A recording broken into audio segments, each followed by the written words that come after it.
I am Zuri, 34 years old, and for the last 12 years my family has called me a dropout. They believe I am a low-level office clerk hiding in Virginia because I could not handle military life.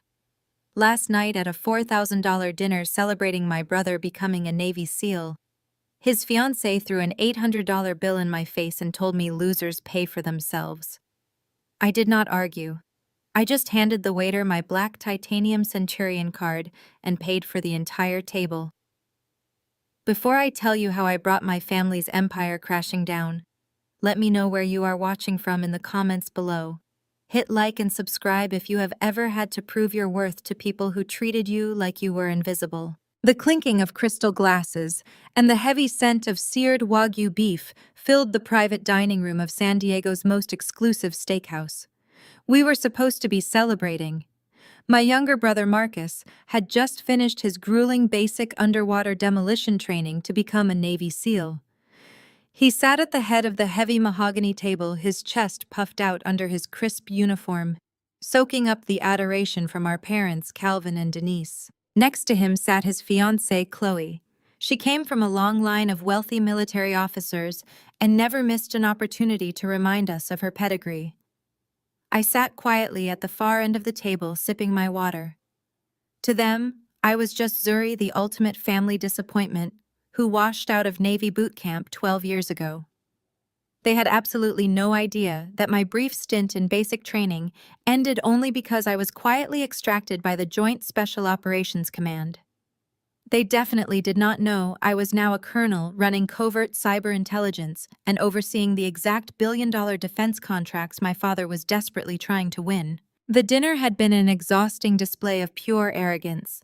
For over 2 hours, Marcus bragged loudly about how elite he was, how the military only accepted the absolute best, and how anyone who could not survive the training was a weak link that deserved to be left behind.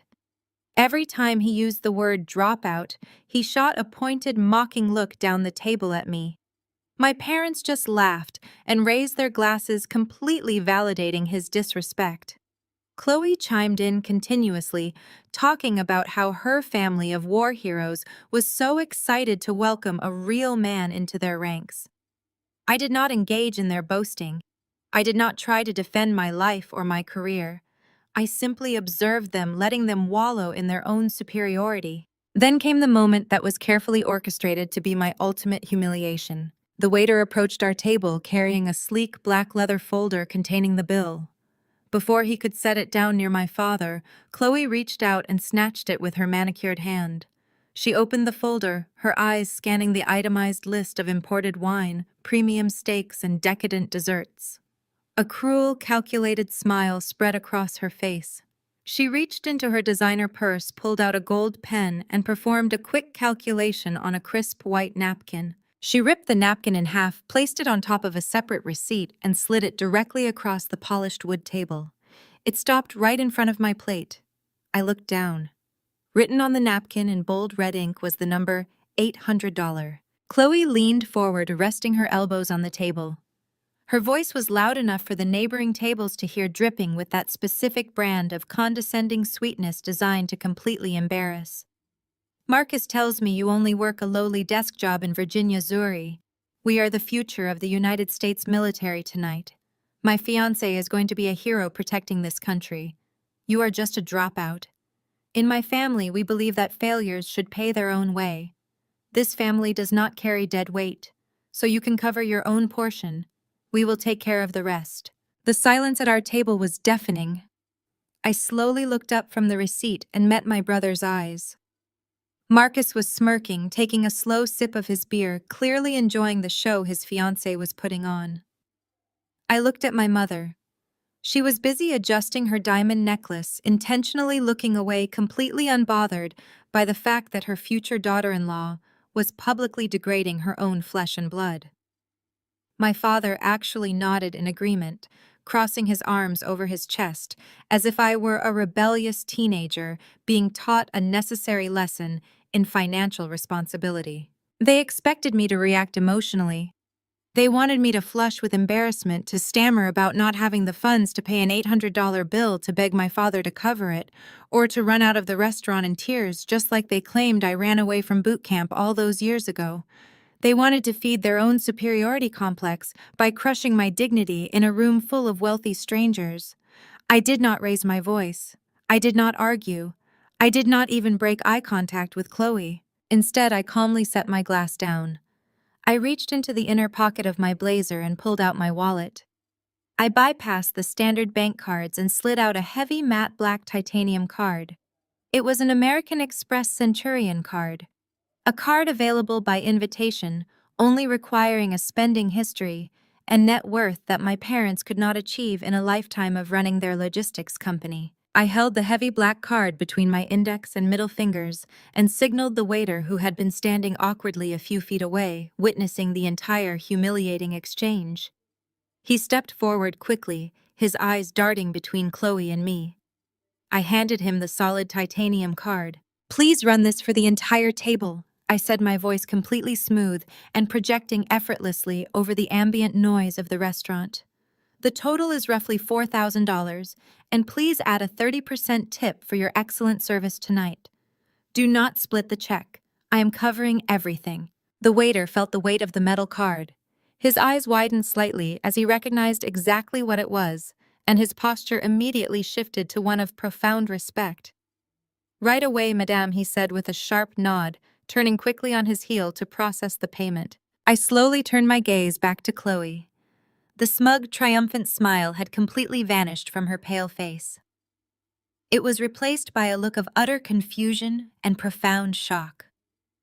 Her eyes darted from the empty space where the waiter had stood back to my face, trying to comprehend how a lowly data entry clerk could casually drop over $5,000 on a single dinner without breaking a single sweat. Marcus sat frozen, his glass hovering halfway to his mouth.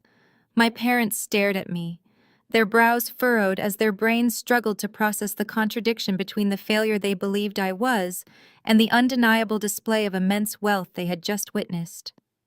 The illusion of their superiority had just been shattered by a single piece of black titanium. The silence in the private dining room stretched heavy and suffocating. The waiter had disappeared, taking my black card with him, leaving a vacuum of tension that sucked the air right out of the space. I watched my father. For a fleeting second, his brain tried to compute what he had just seen.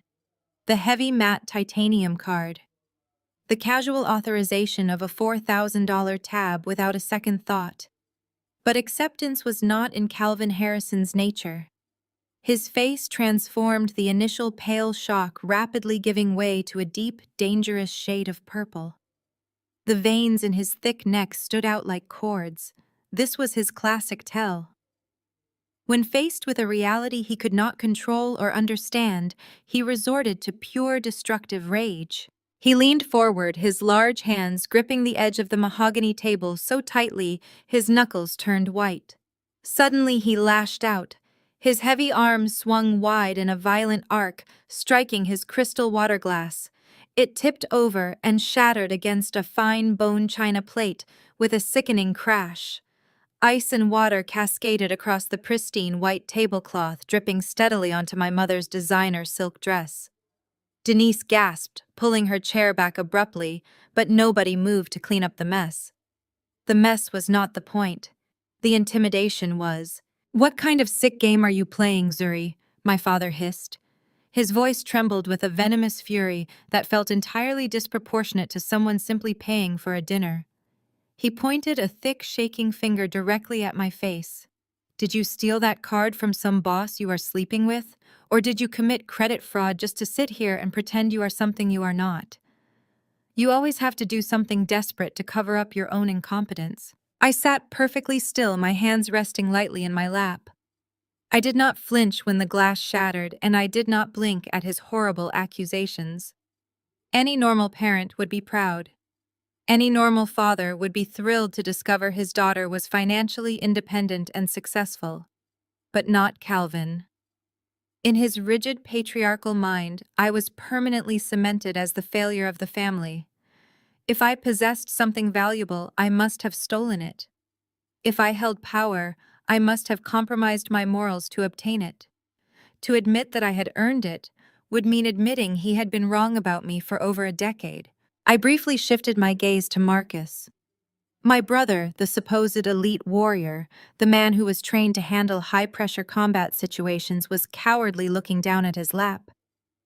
He was perfectly content to let our father tear me apart as long as the spotlight of family approval stayed firmly on his own supposed greatness. Chloe was leaning away from the table, whispering something to my mother, likely validating my father's insane accusations. Denise just dabbed at her wet dress with a napkin, her face a mask of irritation, annoyed that my mere presence had disrupted their perfect evening. My father stood up, his heavy chair scraping violently against the hardwood floor. His large frame towered over the table. "You listen to me, and you listen to me carefully," he roared. His voice echoed off the wood-paneled walls, loud enough to turn heads in the main dining area outside our private room. "Tomorrow is your brother's big day. He is a real Navy SEAL. He earned his trident. He survived the hardest military training on the planet. He achieved something you never had the guts to do." The words were calculated. They were aimed precisely at an old, deep wound that he thought still bled. "If you do anything to ruin his ceremony tomorrow," Calvin continued, leaning over the table so his face was inches from mine, his breath smelling of expensive red wine and bitter resentment. "If you pull a stunt to steal his spotlight or embarrass us like you did when you cried and quit boot camp 12 years ago, I swear to God I am done with you. I will write you out of this family for good. You will be entirely dead to me." 12 years. For 12 long years they had clung to that narrative like a safety blanket. They loved the story of Zuri the weakling, Zuri the fragile girl who could not handle the physical and mental toll of basic training. They loved it because it made Marcus look like a god by comparison. Every Thanksgiving, every Christmas, every family gathering was punctuated by snide remarks about my lack of discipline. I could have told them the truth right then. I could have shouted that military intelligence had pulled me from basic training in the dead of night because my cryptographic aptitude scores were the highest they had seen in a generation. I could have told them that I did not drop out, but was quietly recruited into a highly classified cyber warfare division of the Pentagon. I could have mentioned that the lucrative logistics contracts my father's struggling transport company was desperately begging the government for actually crossed my desk for final approval. But I did not say a single word. Letting them wallow in their comfortable delusions for one more night was part of the process. I simply stared at my father's red, angry face, feeling absolutely nothing but a cold, clinical detachment. Right on cue, a sharp, double vibration buzzed against my ribcage. I reached into my blazer pocket and pulled out my heavily encrypted secure device. The screen illuminated, casting a faint blue glow over my face. I bypassed the complex biometric locks and opened the secure messaging channel. It was a direct line to my lead intelligence officer at Cyber Command. The text glowed stark white against the black background.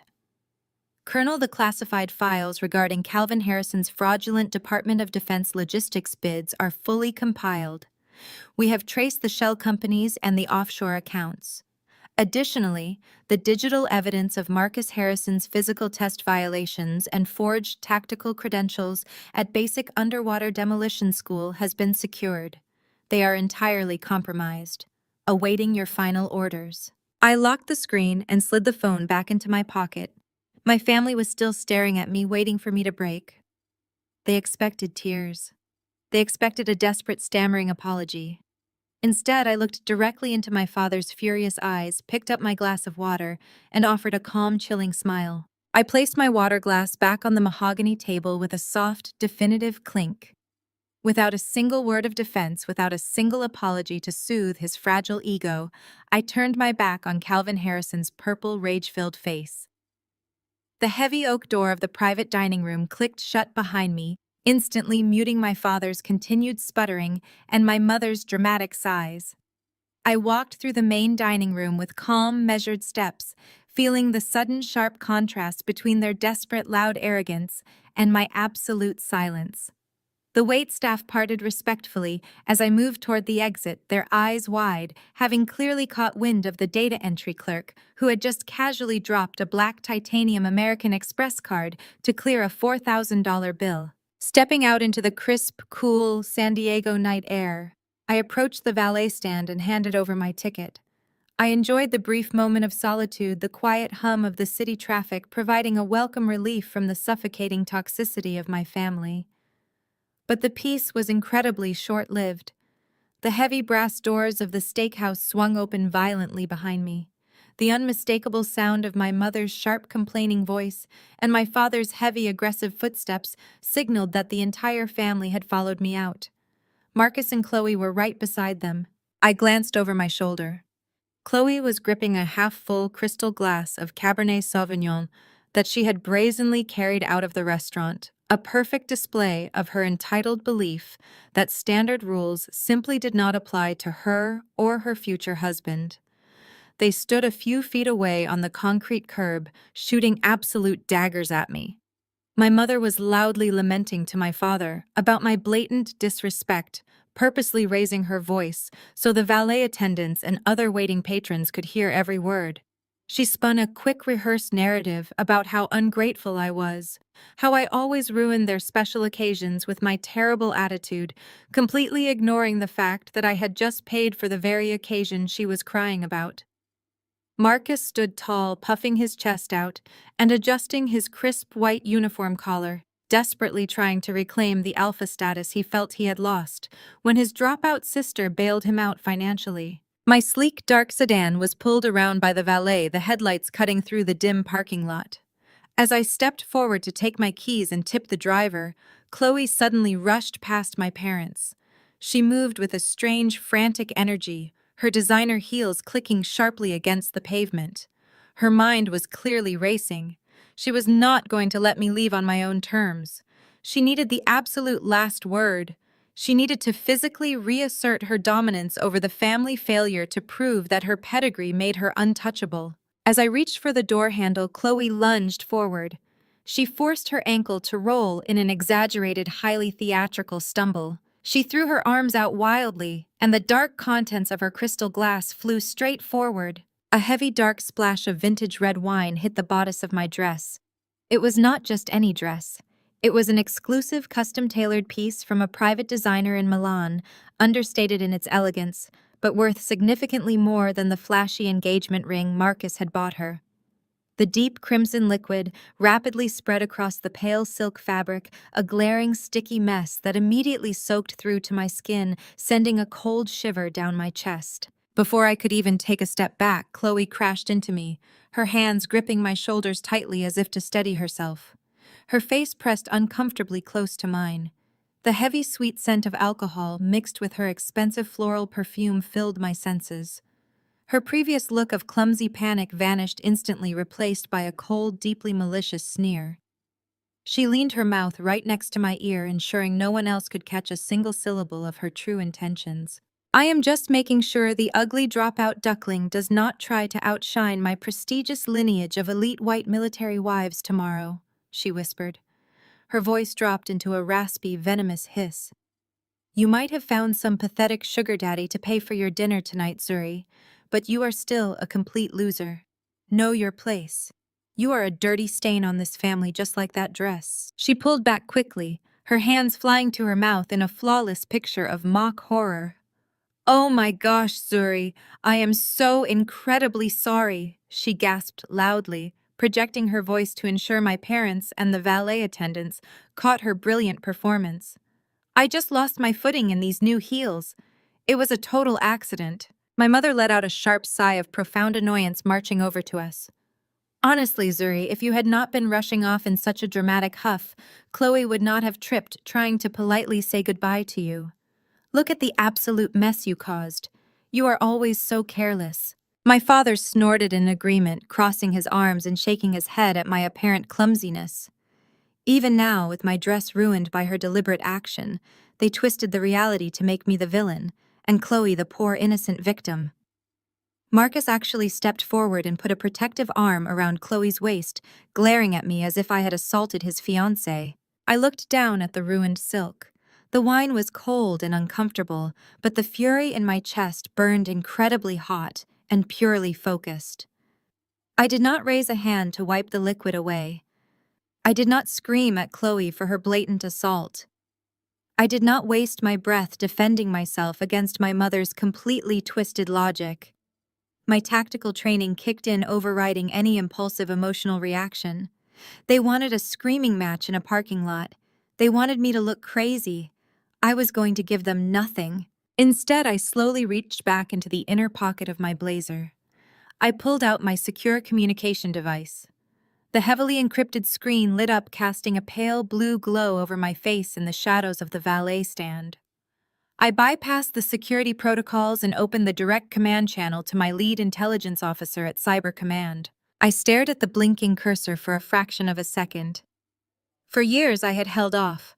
I had watched my father secure government transport contracts using inflated numbers and falsified safety records. I had watched Marcus cut corners, cheat on his physical evaluations, and bribe his way through the ranks to secure his precious Navy SEAL trident. I had possessed the power to expose them all, but I had shown mercy for the sake of family peace. That mercy evaporated the moment that red wine hit my chest. I typed a single decisive command: revoke all immunities, execute the operation tomorrow. I watched the message encrypt and send, confirming that the protective veil I had secretly kept over my family's fraudulent lives was now officially lifted. The digital trap was armed and ready to spring. I secured the phone, the screen going black, and slid it smoothly back into my pocket. I looked up and met Chloe's smug, triumphant eyes. She was waiting for me to cry over the ruined designer fabric. A slow, genuine smile spread across my face, cold and utterly terrifying in its calm. "Do not worry about the dress, Chloe," I said. My voice was incredibly smooth, perfectly steady, and sliced right through the crisp San Diego night air. "Tomorrow, Marcus is going to have a ceremony he will never ever forget." The crisp, salty breeze blowing off the Pacific Ocean did little to cool the heavy anticipation settling over Naval Base Coronado. The morning sun reflected brilliantly off the pristine white uniforms of the graduating class, standing in perfect formation on the sprawling grinder. This was the holy ground of the United States Navy SEALs, a place where weakness was systematically eradicated, and only the absolute elite earned the right to wear the coveted trident. For my family, today was supposed to be the ultimate coronation. It was the day Marcus officially transcended from the golden boy of a wealthy logistics contractor to a certified military hero. I arrived precisely 45 minutes before the ceremony was scheduled to begin. I wore a sharp-tailored charcoal suit, my hair pulled back into a severe, flawless bun. The ruined silk dress from the night before was already in the trash, completely forgotten. My mind was entirely focused on the tactical execution of the morning. Walking through the security checkpoints, I barely registered the rigorous checks. My credentials, hidden deep within the Pentagon's highly classified database, meant the base security systems automatically flagged me as a VIP with clearance levels higher than the base commander himself, though the young guards simply scanning my generic guest pass had no idea. As I approached the main seating area facing the grand stage, the social hierarchy of the event was immediately obvious. The front rows were sectioned off with thick velvet ropes reserved exclusively for high-ranking officers, distinguished guests, and the immediate families of the graduates. I spotted them instantly. My father, Calvin, was holding court in the dead center of the front row. He was practically vibrating with self-importance, his chest puffed out in a tailored navy blazer, laughing far too loudly at something a man covered in military ribbons was saying. That man was Chloe's father, a highly decorated vice admiral. Chloe stood beside him, playing the role of the perfect, demure military fiancée, a stark contrast to the vicious woman who had deliberately assaulted me in a parking lot just 12 hours prior. My mother, Denise, was hovering right next to them, wearing a wide, painfully artificial smile as she desperately tried to mirror the old money elegance of Chloe's mother. They looked like a picture-perfect advertisement for American success. They were completely oblivious to the massive digital guillotine hanging directly over their necks. I adjusted the strap of my leather shoulder bag and began walking down the central aisle toward the VIP section. I had barely taken 10 steps when my mother's eyes darted away from the Admiral's wife and locked onto me. The artificial warmth on her face vanished in a fraction of a second, replaced by a look of sheer, unadulterated panic. She whispered something quickly to my father, then broke away from the group marching swiftly up the aisle to intercept me before I could get anywhere near her new prestigious social circle. She grabbed me by the forearm the moment I was out of earshot of the front row. Her manicured nails dug sharply through the wool fabric of my suit jacket. She forcefully pulled me behind a large cluster of decorative flags, standing near the middle aisle, completely shielding me from the view of Chloe's family. "What are you doing walking down here?" Denise hissed, her voice a harsh, frantic whisper. Her eyes darted wildly around, making sure none of the other guests were paying attention to us. "I am looking for my seat, Mother," I replied, my voice perfectly level, my heart rate resting at a cool, steady pace. I assumed the family of the graduate would be seated together. Denise let out a sharp, derisive scoff, her grip tightening on my arm. She reached into her designer clutch with her free hand and aggressively shoved a crumpled piece of thick paper directly against my chest. I took it, glancing down. It was a standard admission ticket. The section printed on it was Row Z. It was the absolute last row of the entire outdoor amphitheater, a section typically reserved for overflow crowds, distant acquaintances, and base staff. "You are not sitting in the same row as Marcus's in-laws," Denise snarled, her face leaning in close so I could smell the strong peppermint breath mint she was chewing. "They are a prestigious military family, Zuri. Chloe's father is a vice admiral. Her grandfather was a war hero. They represent everything elite and honorable about the armed forces. The presence of a Navy runaway like you will completely stain his perfect image today." I looked at the cheap, crinkled ticket in my hand, then back up at the woman who had birthed me. Her eyes held nothing but contempt and a desperate clawing need to protect her own social standing. She was terrified. She was genuinely terrified that my mere existence, my history of supposedly washing out of basic training 12 years ago, would somehow contaminate the glorious fiction she had built around Marcus. "You think you can just buy our forgiveness by paying for one fancy dinner with money you probably scammed off someone?" Denise continued, her words dripping with absolute disgust. "You are a failure, Zuri. You always have been. We are not letting you ruin this day by sitting up there and inviting questions from the Admiral about your pathetic lack of a career. You will sit in the back, you will keep your mouth shut, and you will not approach Chloe's family under any circumstances. Do you understand me?" A normal daughter would have broken down. A normal daughter would have cried, thrown the ticket in her mother's face, and stormed out of the naval base exactly as Denise wanted. She wanted me gone, but settling for hiding me in the shadows was her backup plan. I did not feel an ounce of sorrow. I did not feel the familiar childhood sting of rejection. I just felt a profound, overwhelming sense of pity for the fragile, pathetic house of cards she was fighting so hard to protect. I looked directly into my mother's harsh, judgmental eyes. I did not raise my voice. I did not argue. I simply offered her a polite, entirely hollow nod. "Rosie is perfectly fine, Mother," I said smoothly, stepping back so her hand fell away from my arm. "In fact, it provides an excellent view of the entire stage. I would not want to miss a single second of what happens to Marcus today." Denise narrowed her eyes, searching my face for a trace of sarcasm or rebellion. Finding only absolute calm, she huffed, smoothing down the front of her expensive dress. "Just stay out of sight," she muttered, turning on her heel and marching quickly back down the aisle to reclaim her spot next to the Vice Admiral, pasting that fake bright smile back onto her face the moment she stepped past the velvet ropes. I turned and walked in the opposite direction, ascending the bleachers step by step. The higher I went, the further away I got from the glittering brass and the wealthy elite, but the wider my field of vision became. When I finally reached Row Z, I took my seat at the very edge of the aisle. The metal bench was cold, but the vantage point was exactly as I had described to my mother, flawless. From up here, I could see the entire layout of the ceremony. I could see the massive American flag draped behind the podium.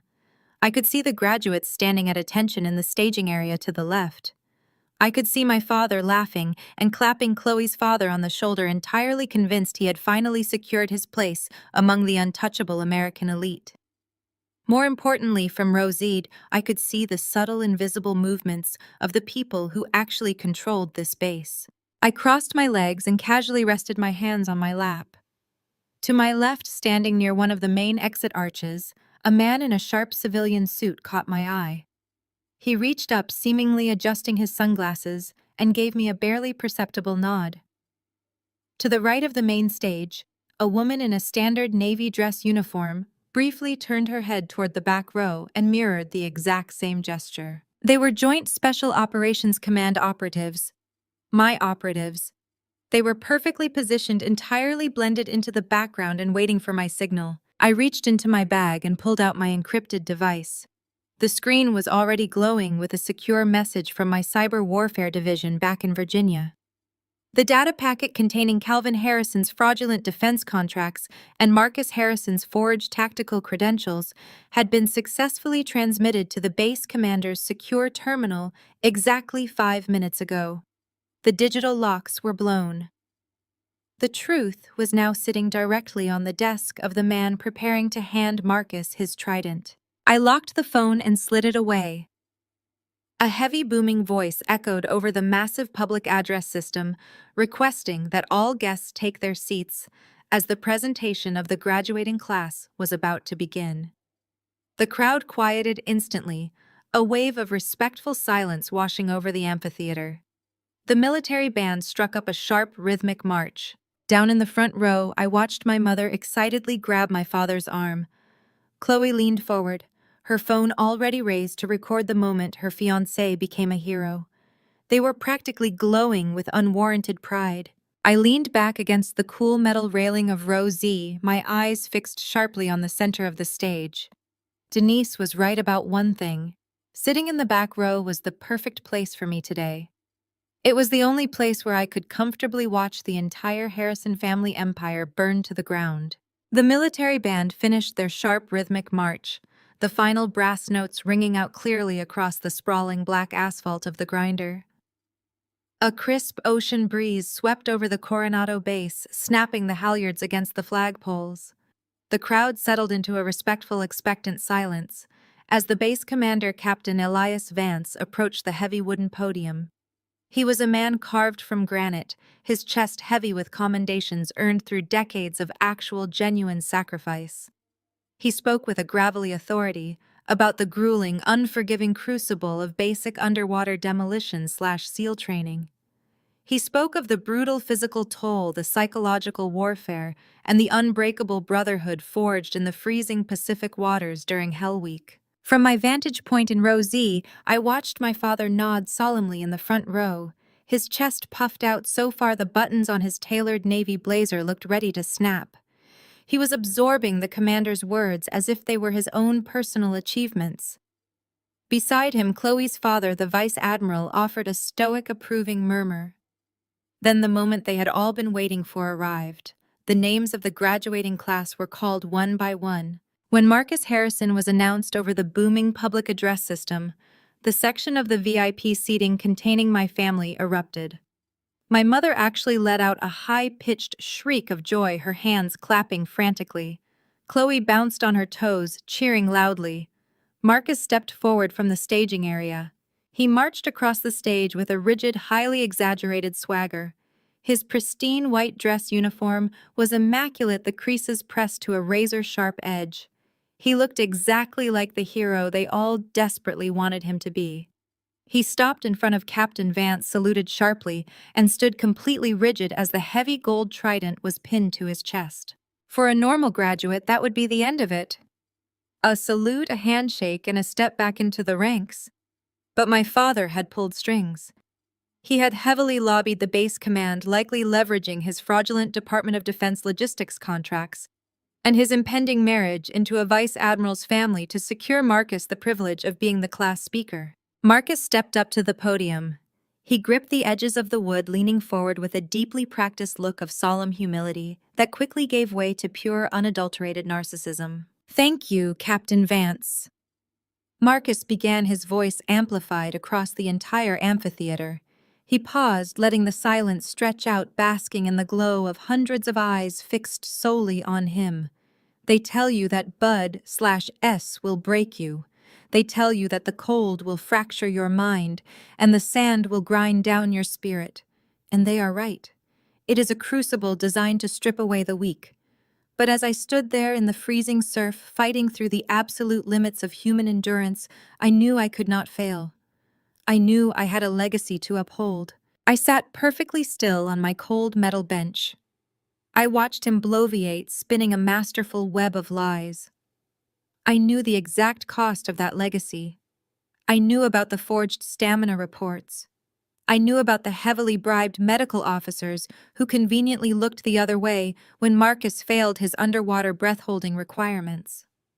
I knew about the highly classified tactical evaluation scores that had been artificially inflated by a compromised instructor.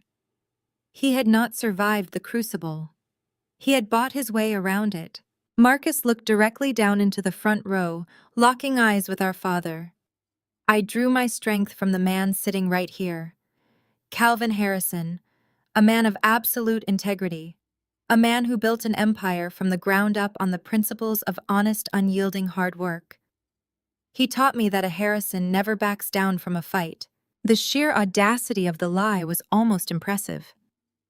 Calvin Harrison's empire was currently bleeding the federal government dry through offshore shell companies and phantom logistics fleets, all of which were currently being meticulously unraveled by my cyber command team back in Virginia. But Marcus was not finished. His ego required more than just self-praise. It required a victim to elevate his own supposed greatness.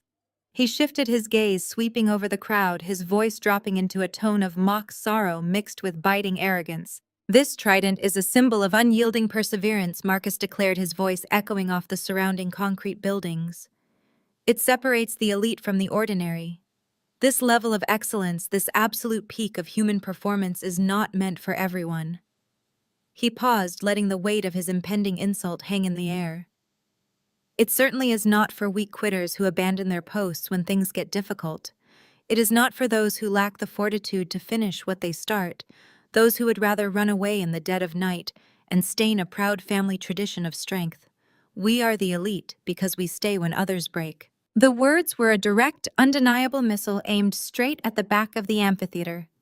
The crowd applauded politely, unaware of the deep, toxic family history laced into the speech. Down in the VIP section, Chloe could not contain herself. She was practically glowing with malicious joy. She twisted completely around in her premium seat, ignoring the vice admiral sitting right next to her. She scanned the rising tiers of the bleachers, her eyes darting over the sea of guests, until she finally located me, sitting alone at the very top, relegated to row Z. When her eyes locked onto mine, a nasty, triumphant smirk spread across her perfectly made-up face. She raised her hands and clapped slowly, making sure I saw her absolute delight in my public humiliation. "Look at us," her cruel smile silently screamed. "Look at where you are and look at where we are." I did not flinch. I did not look away. I did not give her the satisfaction of seeing a single muscle in my face tighten. I simply stared back at her with a cold, clinical emptiness. My attention was not actually on Marcus's pathetic chest-thumping performance, nor was it on Chloe's petty gloating. My eyes were actively tracking the subtle, highly coordinated movements happening at the far edges of the crowd. To my left, near the primary exit archway reserved for VIP guests, a man in a sharp, unassuming civilian suit casually checked his watch. He adjusted his stance, placing himself perfectly in the center of the walkway. To the right of the main stage, standing near the access ramp leading to the administrative buildings, a woman in a standard navy dress uniform shifted her weight. She seamlessly stepped in front of the access gate, her posture relaxed but undeniably vigilant. They were Joint Special Operations Command operatives. My operatives.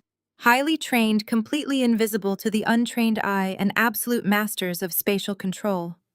They were not there to watch a graduation.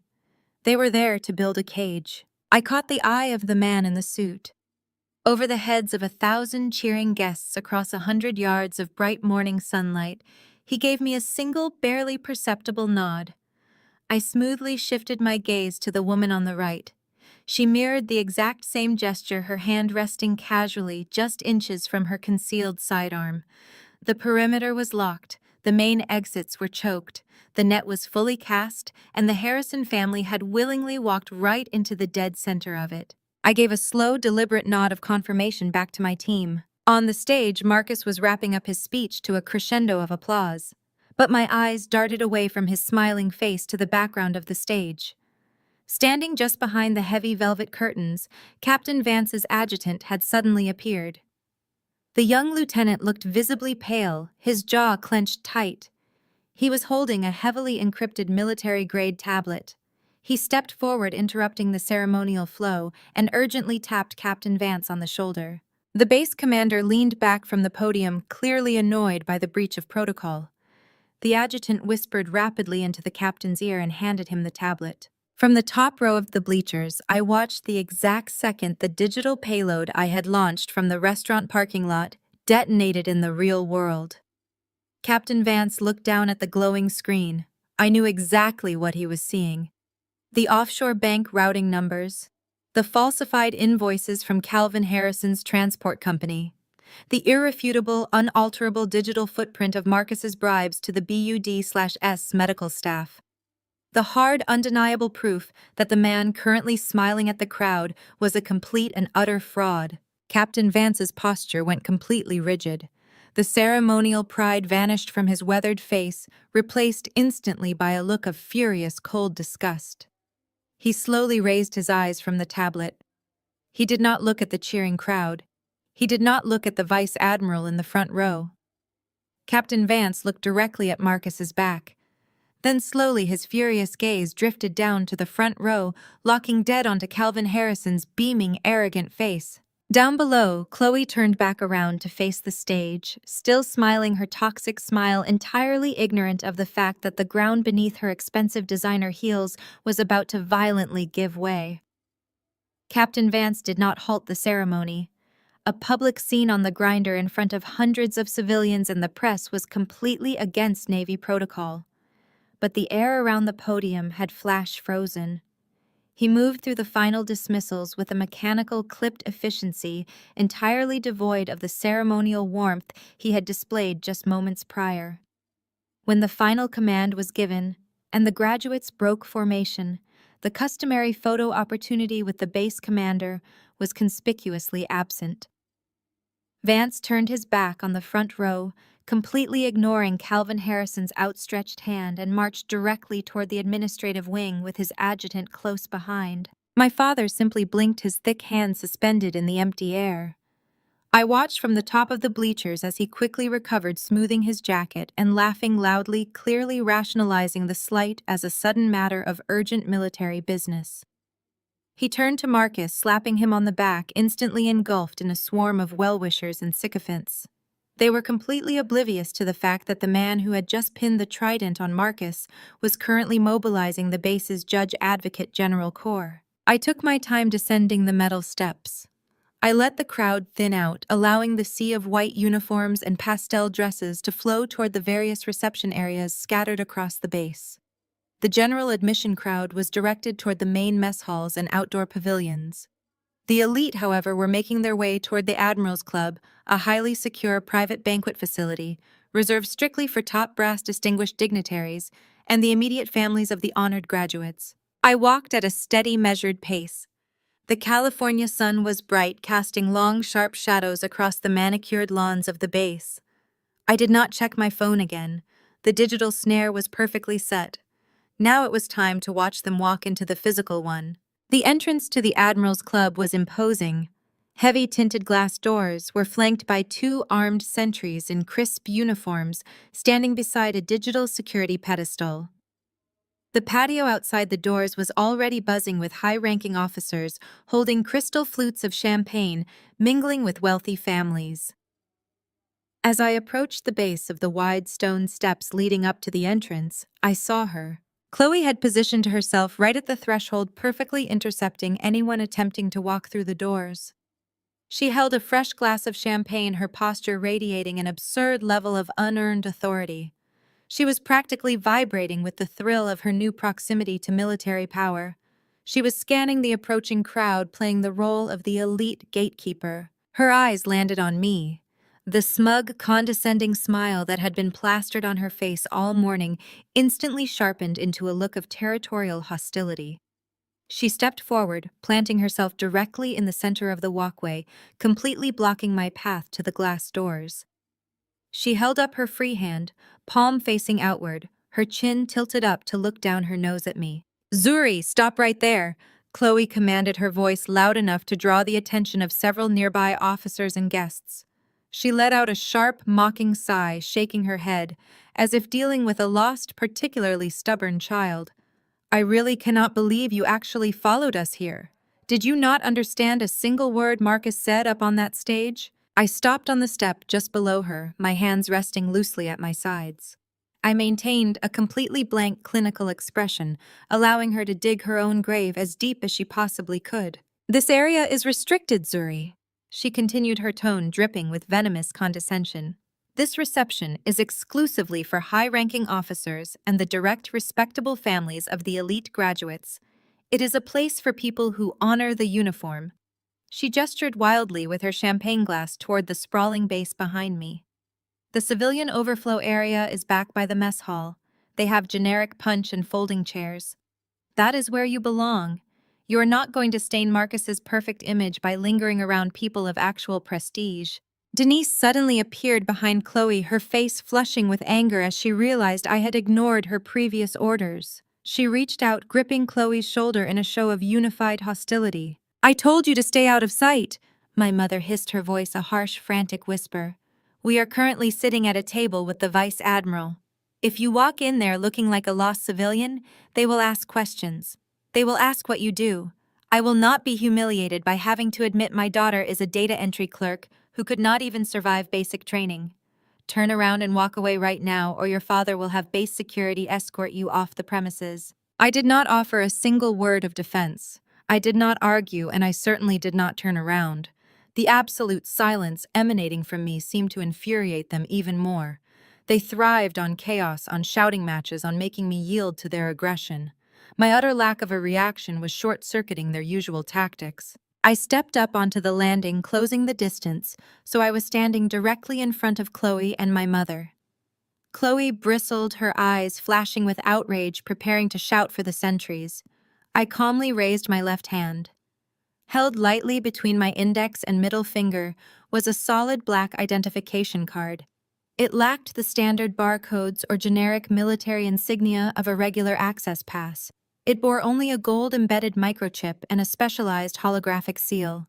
Without breaking eye contact with Chloe, I extended my arm and tapped the solid black card against the digital security pedestal standing beside the sentries. For a fraction of a second, nothing happened. Then the machine let out a sharp, high-pitched chirp. The heavy LED ring circling the scanner, which normally glowed a standard blue for authorized guests, instantly flashed a brilliant, blinding emerald green. The reaction from the two armed sentries was immediate and violently precise. They did not just step aside. They snapped to attention with bone-rattling force, their boots cracking against the concrete. They executed a flawless, rigid salute, their eyes fixed straight ahead, their bodies locked into a posture of absolute, unyielding respect. Chloe's mouth fell open. The champagne in her glass sloshed dangerously close to the rim as her hand began to shake. She looked at the glowing green light on the machine, then at the rigid sentries, and finally back to me, her brain completely unable to process the data it was receiving. "Excuse me," Chloe stammered, her voice suddenly high and breathless, turning toward the nearest sentry. "What are you doing? The machine must be broken. She is just a civilian. She is a dropout. Her card has to be a fake. You need to rescan that." The sentry did not move a single muscle. He did not look at her. He remained locked in his salute, his voice booming across the patio with mechanical precision. "Clearance level verified. Welcome to the Admiral's Club, ma'am." Denise took a stumbling step backward, her hand flying to her chest. The color completely drained from her face as she stared at the sentries, the reality of the situation finally beginning to pierce through her thick armor of denial. The prestige she worshipped, the military hierarchy she desperately wanted to be a part of, was currently bowing directly to the daughter she had just called a failure. I lowered my hand, sliding the black card smoothly back into my pocket. I looked at Chloe's pale, terrified face and offered her a slow, chilling smile. "Excuse me," I said, my voice quiet, smooth, and entirely devoid of mercy. "You are blocking my path." I stepped past her, my shoulder brushing lightly against hers. She flinched as if I had burned her, stumbling back against my mother. I walked through the heavy glass doors, stepping onto the plush carpet of the opulent reception hall. The room was filled with gold-trimmed crystal chandeliers and dozens of high-ranking military officials enjoying catered hors d'oeuvres. Just as I crossed the threshold, a sudden silence fell over the front of the room. The low murmur of conversation instantly evaporated. The heavy mahogany double doors at the far end of the hall swung open with a resounding crash. A massive security detail filed into the room, fanning out with rapid tactical precision. Walking directly behind them was a man whose presence commanded absolute, unquestioning authority. He wore a uniform heavy with 4 gleaming silver stars on each shoulder. It was General Thomas Wright, the Supreme Commander of the Joint Special Operations Command. He was the highest-ranking military official on the West Coast, a man who answered only to the Secretary of Defense and the President. The entire room of officers scrambled to their feet, glasses clinking as they rapidly came to attention. General Wright did not look at the base commander. He did not look at the vice admiral sitting at my father's table. He strode directly across the center of the silent room, his eyes scanning the crowd, until they locked onto me standing just inside the entryway. His stern, battle-hardened face broke into a sharp, deeply respectful smile. He bypassed every single flag officer in the room, walking straight toward me with his hand extended. "Colonel, it is a profound honor to finally meet you in person," General Wright said, his deep, resonant voice easily cutting through the ambient noise of the VIP reception hall. He gripped my hand with a firm, decisive strength that communicated absolute respect. "Your team's intelligence packet arrived precisely on schedule this morning. The tactical precision of your cyber division is nothing short of extraordinary. You have likely saved this command from a catastrophic security compromise." "Thank you, General," I replied, keeping my voice perfectly level and my expression entirely professional. The grip of my handshake matched his, projecting the quiet authority I had spent over a decade building in the shadows. "We serve at the pleasure of the command. I am merely ensuring our operational integrity remains uncorrupted." The exchange lasted only a few seconds, but the shockwave it sent through the immediate vicinity was palpable. A tight circle of highly decorated captains and rear admirals who had been mingling near the entrance suddenly fell silent, their eyes darting between the 4-star commander of the Joint Special Operations Command and the civilian woman in the charcoal suit he was addressing with such profound deference. The social hierarchy of the room had shifted instantly, reorienting itself entirely around our brief interaction. But true to form, Calvin Harrison was completely blind to anything that did not directly serve his own monstrous ego. Before General Wright could utter another word, a heavy disruptive force plowed through the refined elegance of the gathering.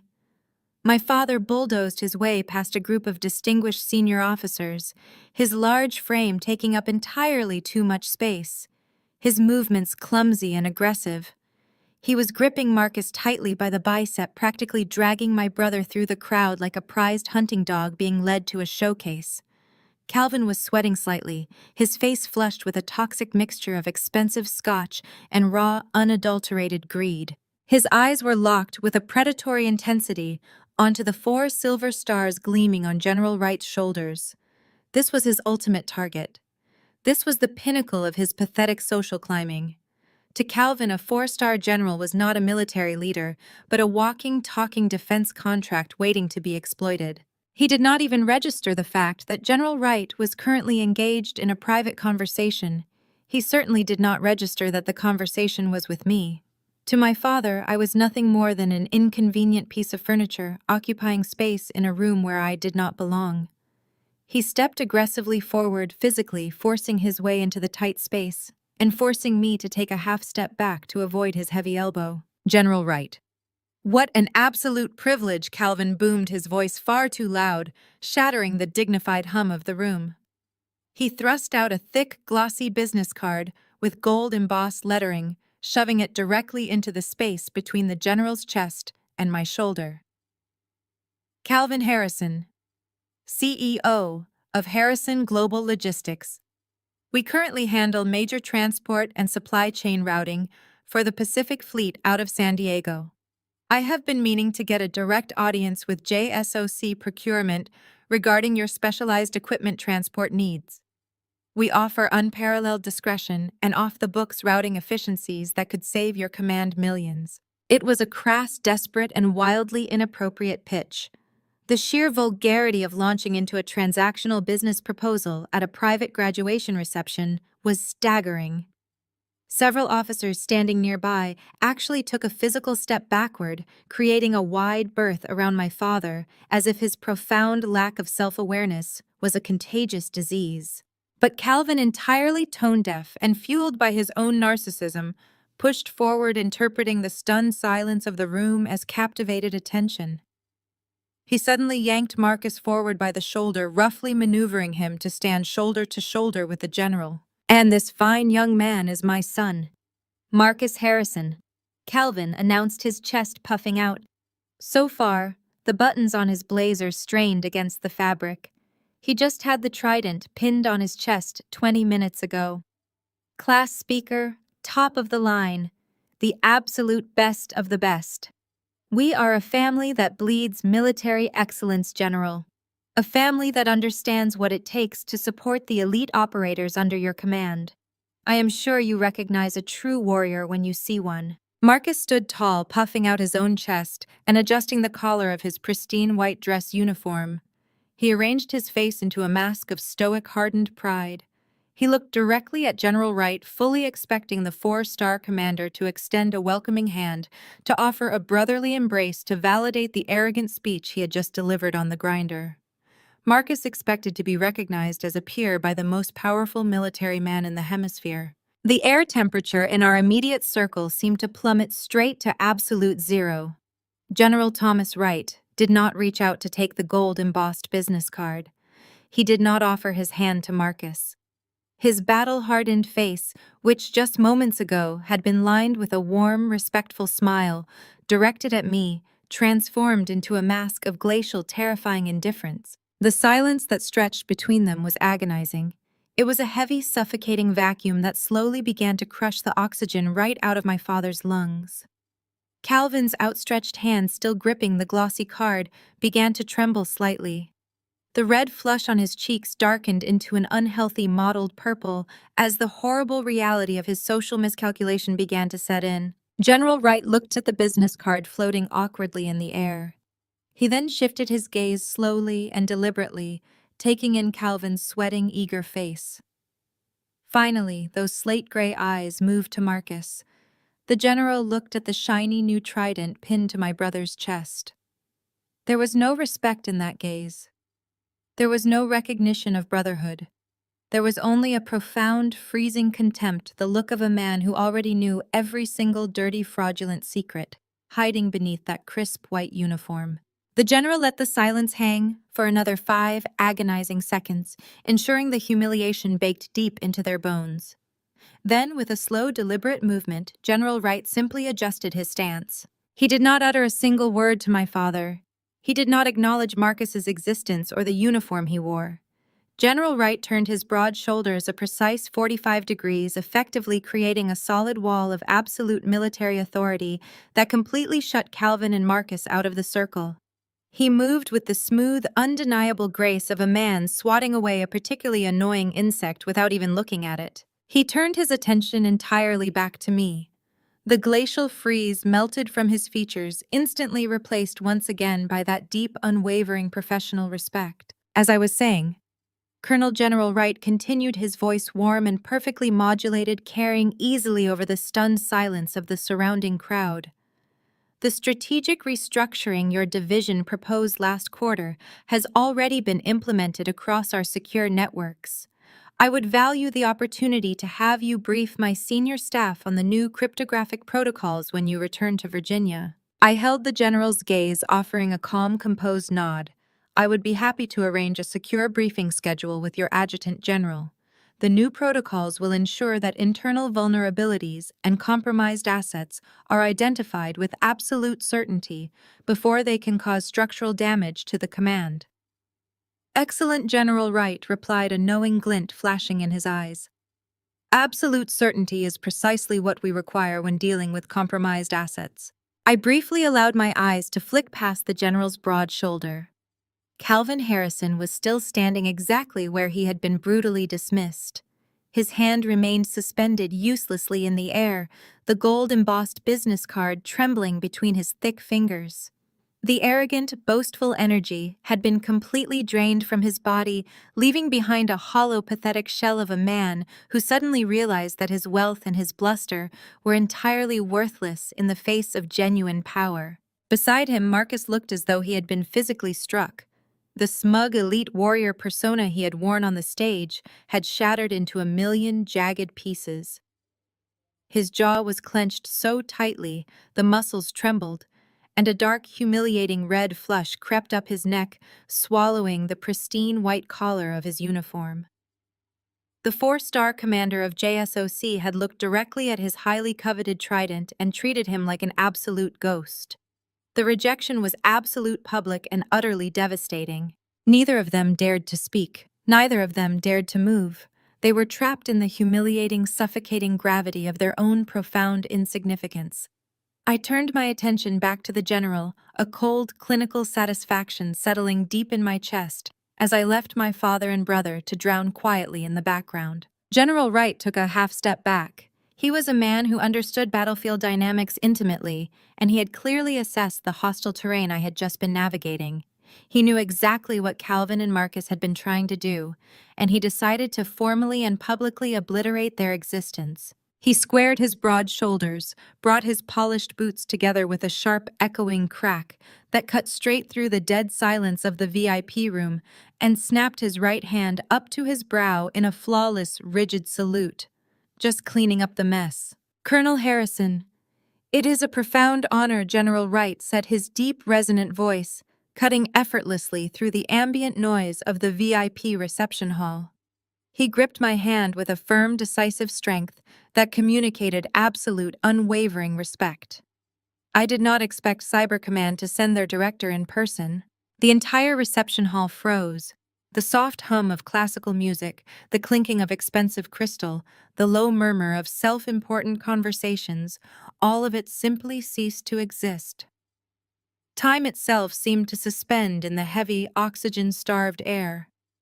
Dozens of highly decorated captains and rear admirals who had been mingling nearby suddenly fell silent, their eyes darting between the four-star commander of the Joint Special Operations Command and the civilian woman in the charcoal suit he was addressing with such profound deference.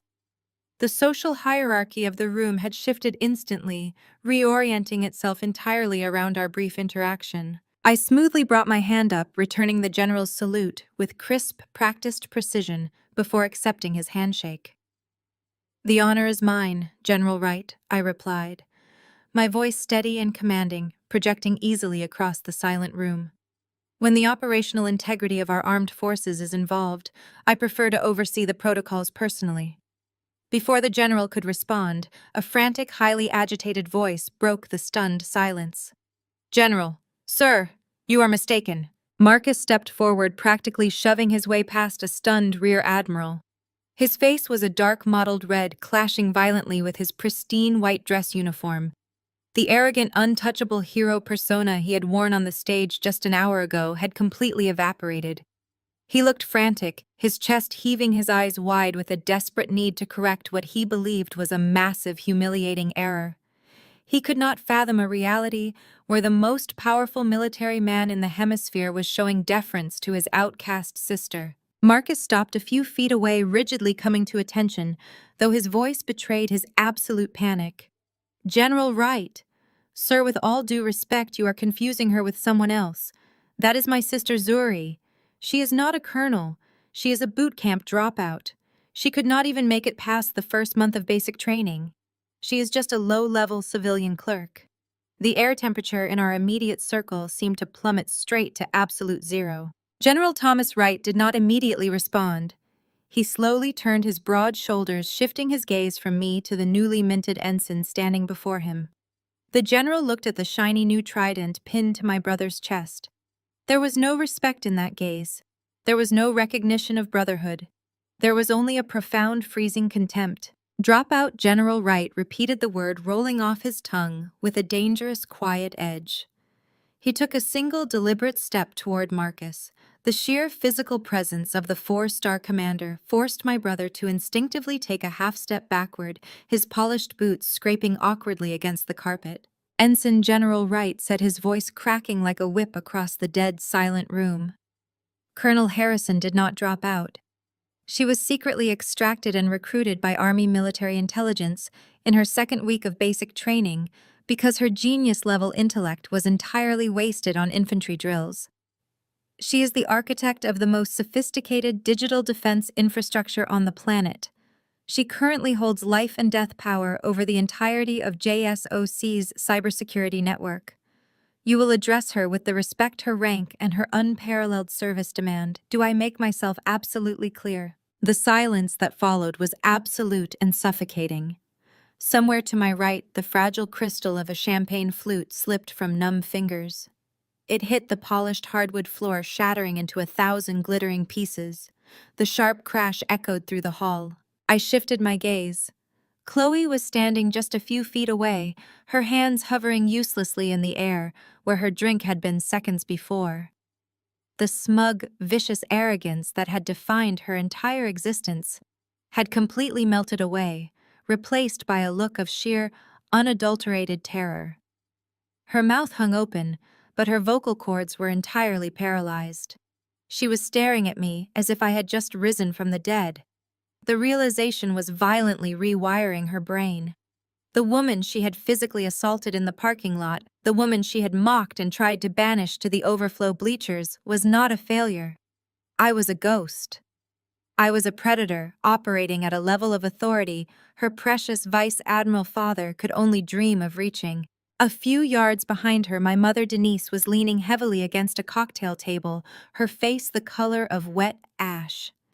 She had spent her entire morning desperate to hide me from her new elite social circle. She had forced a ticket for the back row into my hand, terrified I would humiliate her. Now the Supreme Commander of JSOC was publicly validating my existence in front of everyone she worshipped.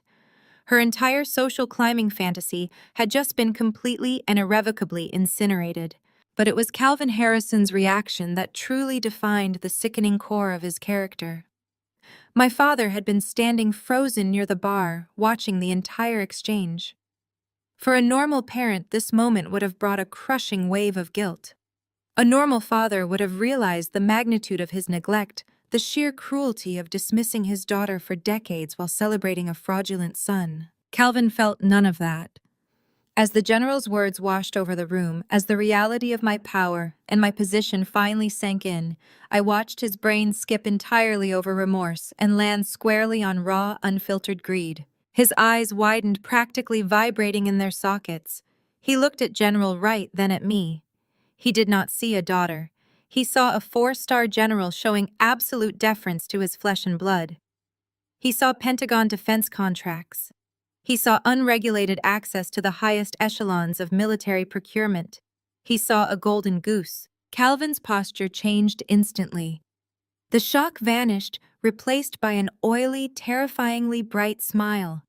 He practically bulldozed his way through the frozen crowd of officers, ignoring protocol, ignoring the shattered glass on the floor, and ignoring Marcus's pale, trembling form. He rushed directly toward me, throwing his arms open wide. Before I could step back, he grabbed me by the forearm, pulling me close and slapping his heavy hand onto my shoulder. "Oh my God, my darling daughter," Calvin boomed, his voice echoing with a sickening manufactured warmth. He looked around the room, beaming at the stunned officers as if he had orchestrated this entire moment himself. "I knew it. I always knew you were our absolute pride and joy. Look at you. A colonel, controlling the entire cyber network. I always told your mother you were destined for greatness." He squeezed my arm tightly, leaning in so close I could smell the expensive scotch on his breath. His eyes were manic, glittering with opportunistic hunger. He completely ignored the fact that he had not spoken a single kind word to me in over a decade. "Listen," Zuri Calvin continued, his voice dropping to a conspiratorial, urgent pitch. "We need to celebrate this properly. This base reception is entirely too crowded. Come on, let us get out of here. We are going back to the mansion right now. We will open the vintage champagne. We will host a massive family cookout. Your mother will prepare all your favorites." He leaned even closer, his fingers digging sharply into the wool fabric of my suit jacket. "Plus, Dad has some very, very important business to discuss with you right away. With your clearance and my logistics fleet, the synergy we could create would be absolutely unstoppable. We need to talk contracts, sweetheart. We need to talk about our future." I looked at the thick, sweaty hand gripping my arm. I looked at his greedy, desperate eyes. He was offering me the exact thing I had craved as a child. He was offering me a place at his table. He was offering me his pride, his attention, and his validation. He thought I was stupid enough to accept it. He thought his sudden, transparent affection would erase a lifetime of emotional abandonment. He thought he had won. I maintained my cold, clinical composure. I did not pull my arm away. I did not scream at him or expose his hypocrisy. I simply looked directly into my father's manic eyes and allowed a slow, perfectly polite smile to spread across my face. Behind the scenes, my Cyber Division's data packet was already sitting on the base commander's desk. Captain Vance was likely mobilizing the Judge Advocate General Corps at this exact second. The digital guillotine had already been dropped, but the blade had not quite reached their necks. Arresting them here in a crowded VIP hall would be messy. Letting them go back to their sprawling, ostentatious mansion, letting them uncork their expensive champagne and revel in their false sense of victory, before the military police kicked their front doors off the hinges, that was a far more fitting execution. "A family cookout sounds wonderful, Dad," I said smoothly, my voice entirely devoid of sarcasm. "I would not miss it for the world. We definitely have a lot of business to discuss." Calvin beamed, completely oblivious to the venom hiding just beneath my polite tone. He clapped General Wright on the shoulder, a massive breach of protocol that the general accepted with a stony, unblinking glare. "You hear that?" General Calvin laughed loudly. "Family first. We are heading out to celebrate my brilliant daughter." Calvin turned and marched toward the exit, snapping his fingers at Denise and Marcus to follow. My mother scrambled after him, stepping carefully around the broken glass, her head bowed. Marcus stumbled behind them, his face ashen, looking like a man walking toward his own funeral. I exchanged one final knowing look with General Wright. He offered a slow, almost imperceptible nod of understanding. I turned and followed my family out of the Admiral's Club, walking out into the bright California sun. I smiled as I walked toward my rental car. The trap was locked. They were heading home to celebrate their salvation, entirely unaware that they were actually driving straight into their own spectacular annihilation. The thick, sweet smoke of burning hickory and expensive barbecue glaze drifted lazily across the sprawling, manicured lawns of the Harrison estate. Calvin had spared absolutely no expense for his annual Juneteenth cookout. A massive, custom-built outdoor kitchen dominated the patio, manned by a team of private chefs, flipping prime cuts of Wagyu beef and butterflied lobsters over open flames. A live jazz band played softly near the edge of the infinity pool, providing a sophisticated soundtrack to the clinking of crystal glasses and the loud, boastful laughter of local politicians, wealthy contractors, and socialites. It was a picture of perfect, unbothered American prosperity. It was also a stage, and the actors were currently delivering the most desperate, pathetic performances of their entire lives. Just 6 hours prior, I had been the family pariah.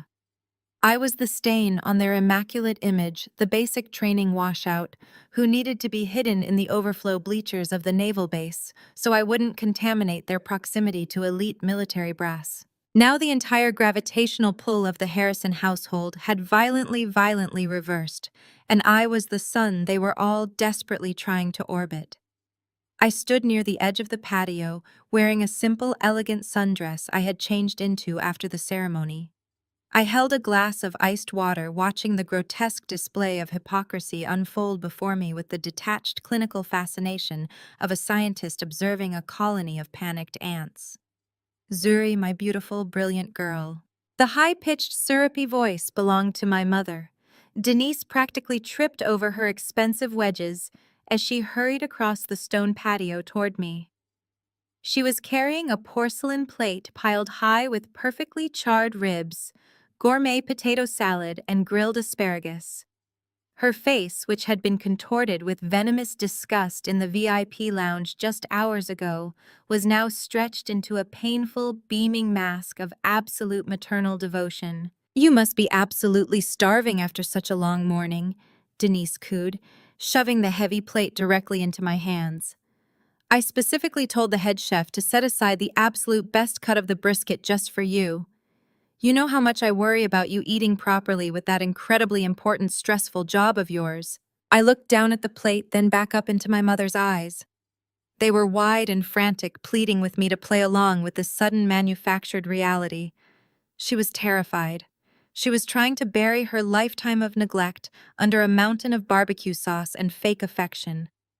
"Thank you, Denise," I said smoothly, deliberately omitting the word mother. "The brisket looks perfectly adequate."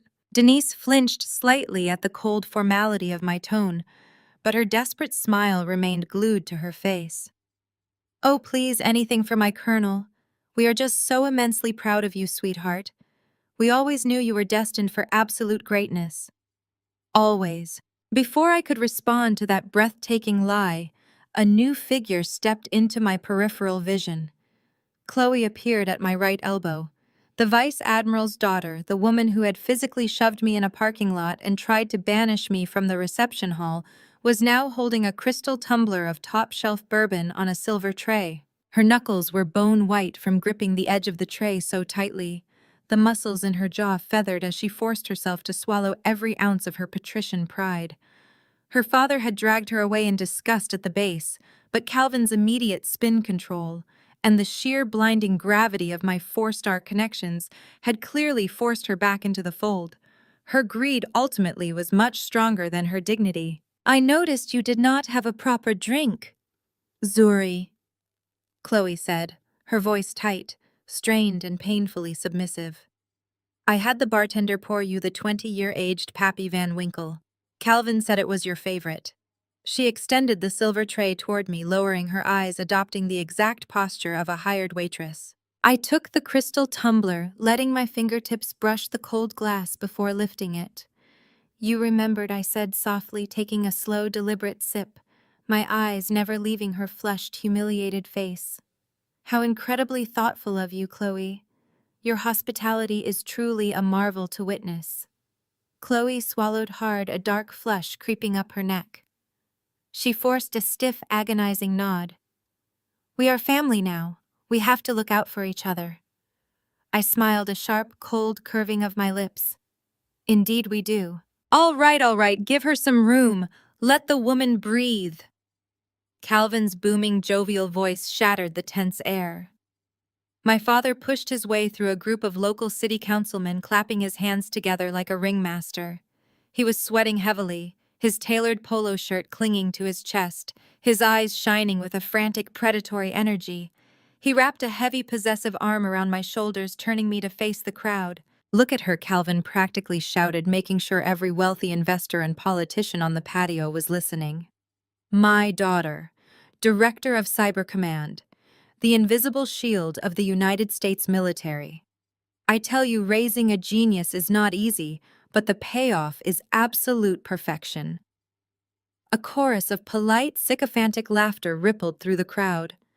Calvin squeezed my shoulder, his grip tightening like a vice. "Zuri, sweetheart," Calvin said, lowering his voice to a conspiratorial rumble intended only for my ears. "The party is great, but you and I have some highly sensitive, highly lucrative family business to discuss. Come with me." He did not wait for an answer. He turned and began guiding me firmly away from the patio, navigating through the lavishly decorated hallways of the mansion. The music and the chatter faded as we moved deeper into the house, finally arriving at the heavy, soundproofed double doors of his private study. Calvin ushered me inside and quickly turned around. I heard the heavy metallic thud of the deadbolt sliding into place. The study was a monument to his ego. Dark mahogany walls, rich leather furniture, and shelves lined with fake decorative books he had never read. The air smelled of stale cigar smoke and expensive cologne. Calvin moved directly behind his massive executive desk. He did not offer me a seat. The jovial, proud father routine vanished the instant the lock clicked. He was purely transactional now. He reached into a locked drawer and pulled out a thick, heavy dossier bound in dark blue leather. He slammed it down onto the center of the desk. $50 million, Zuri. Calvin said, his voice dropping into a breathless, greedy whisper. $50 million in continuous guaranteed federal funding over the next 5 years. This is a primary logistics and transport contract for the Department of Defense. It covers the entire Pacific Fleet supply chain. I stepped forward, looking down at the heavy binder. That is a massive operational undertaking, I noted, keeping my tone perfectly neutral.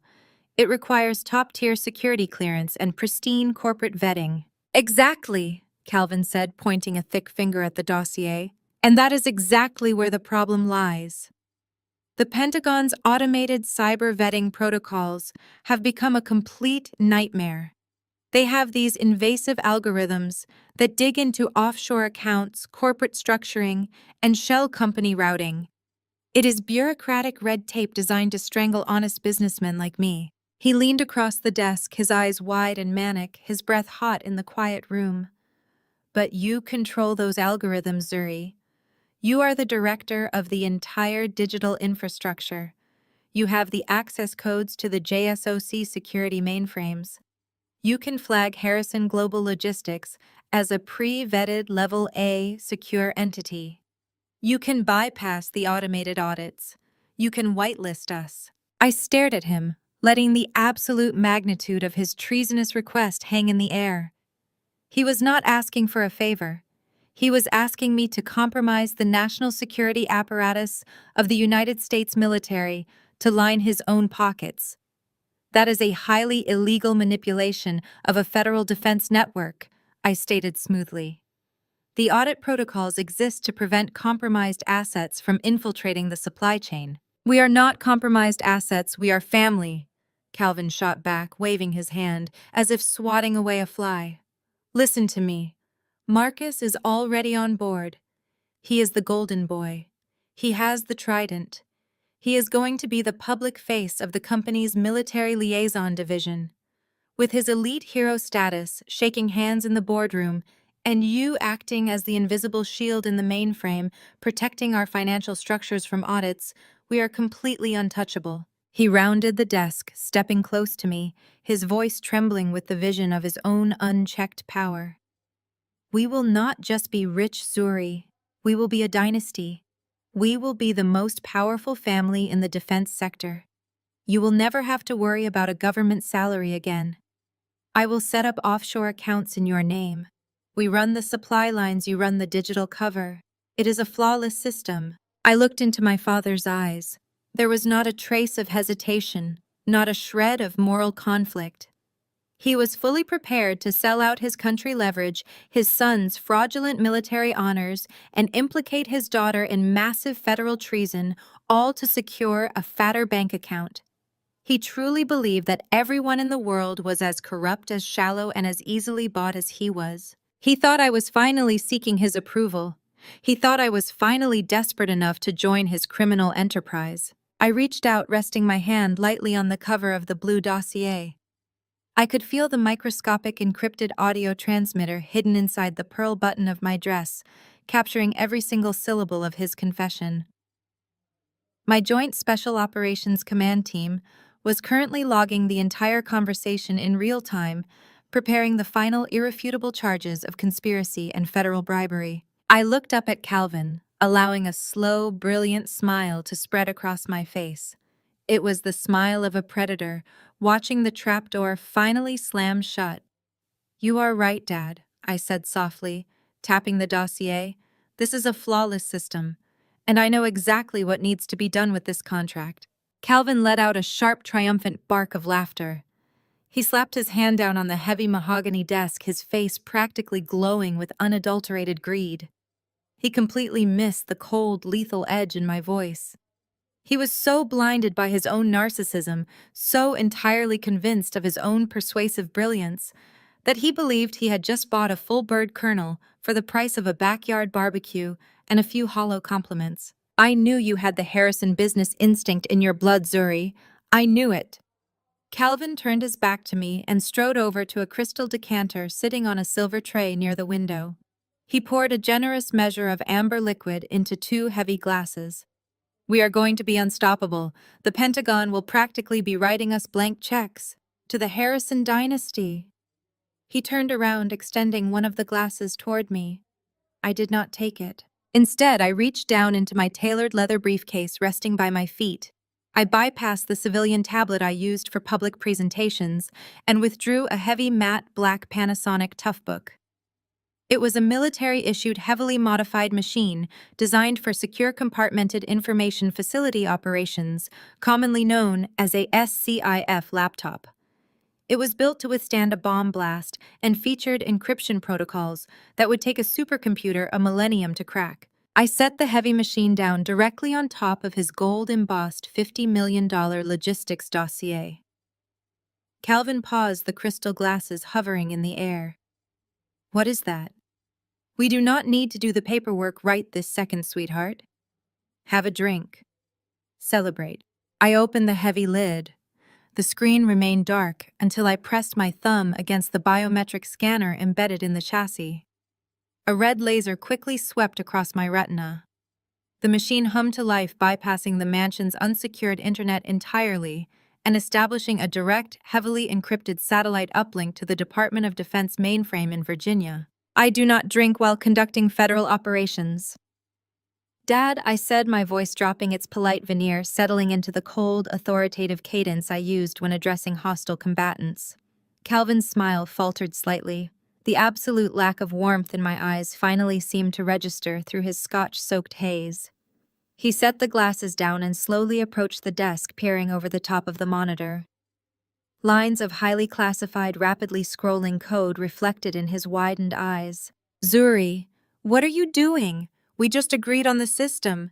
You just said you knew what to do with the contract. I did, I replied, my fingers moving across the reinforced keyboard with blinding speed.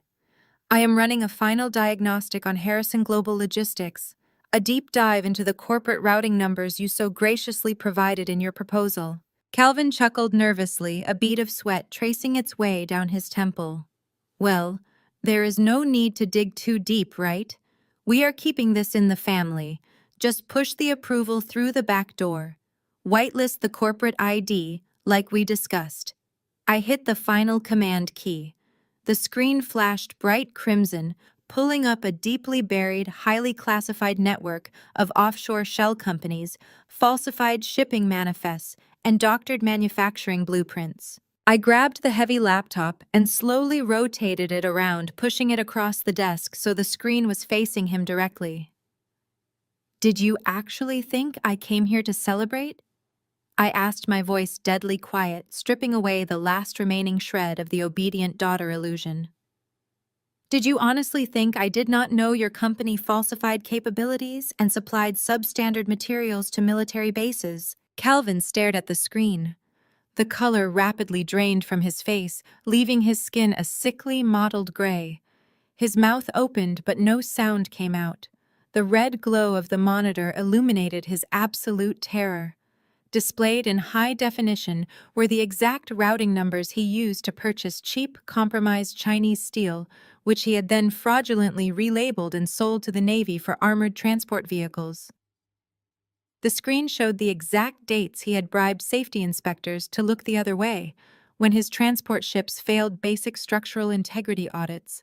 Cyber Command saw everything. I saw everything. Zuri, Calvin stammered, his hands flying up to grip the edge of the desk to keep his knees from buckling. Zuri, wait. This is a misunderstanding. Those are internal supply chain adjustments.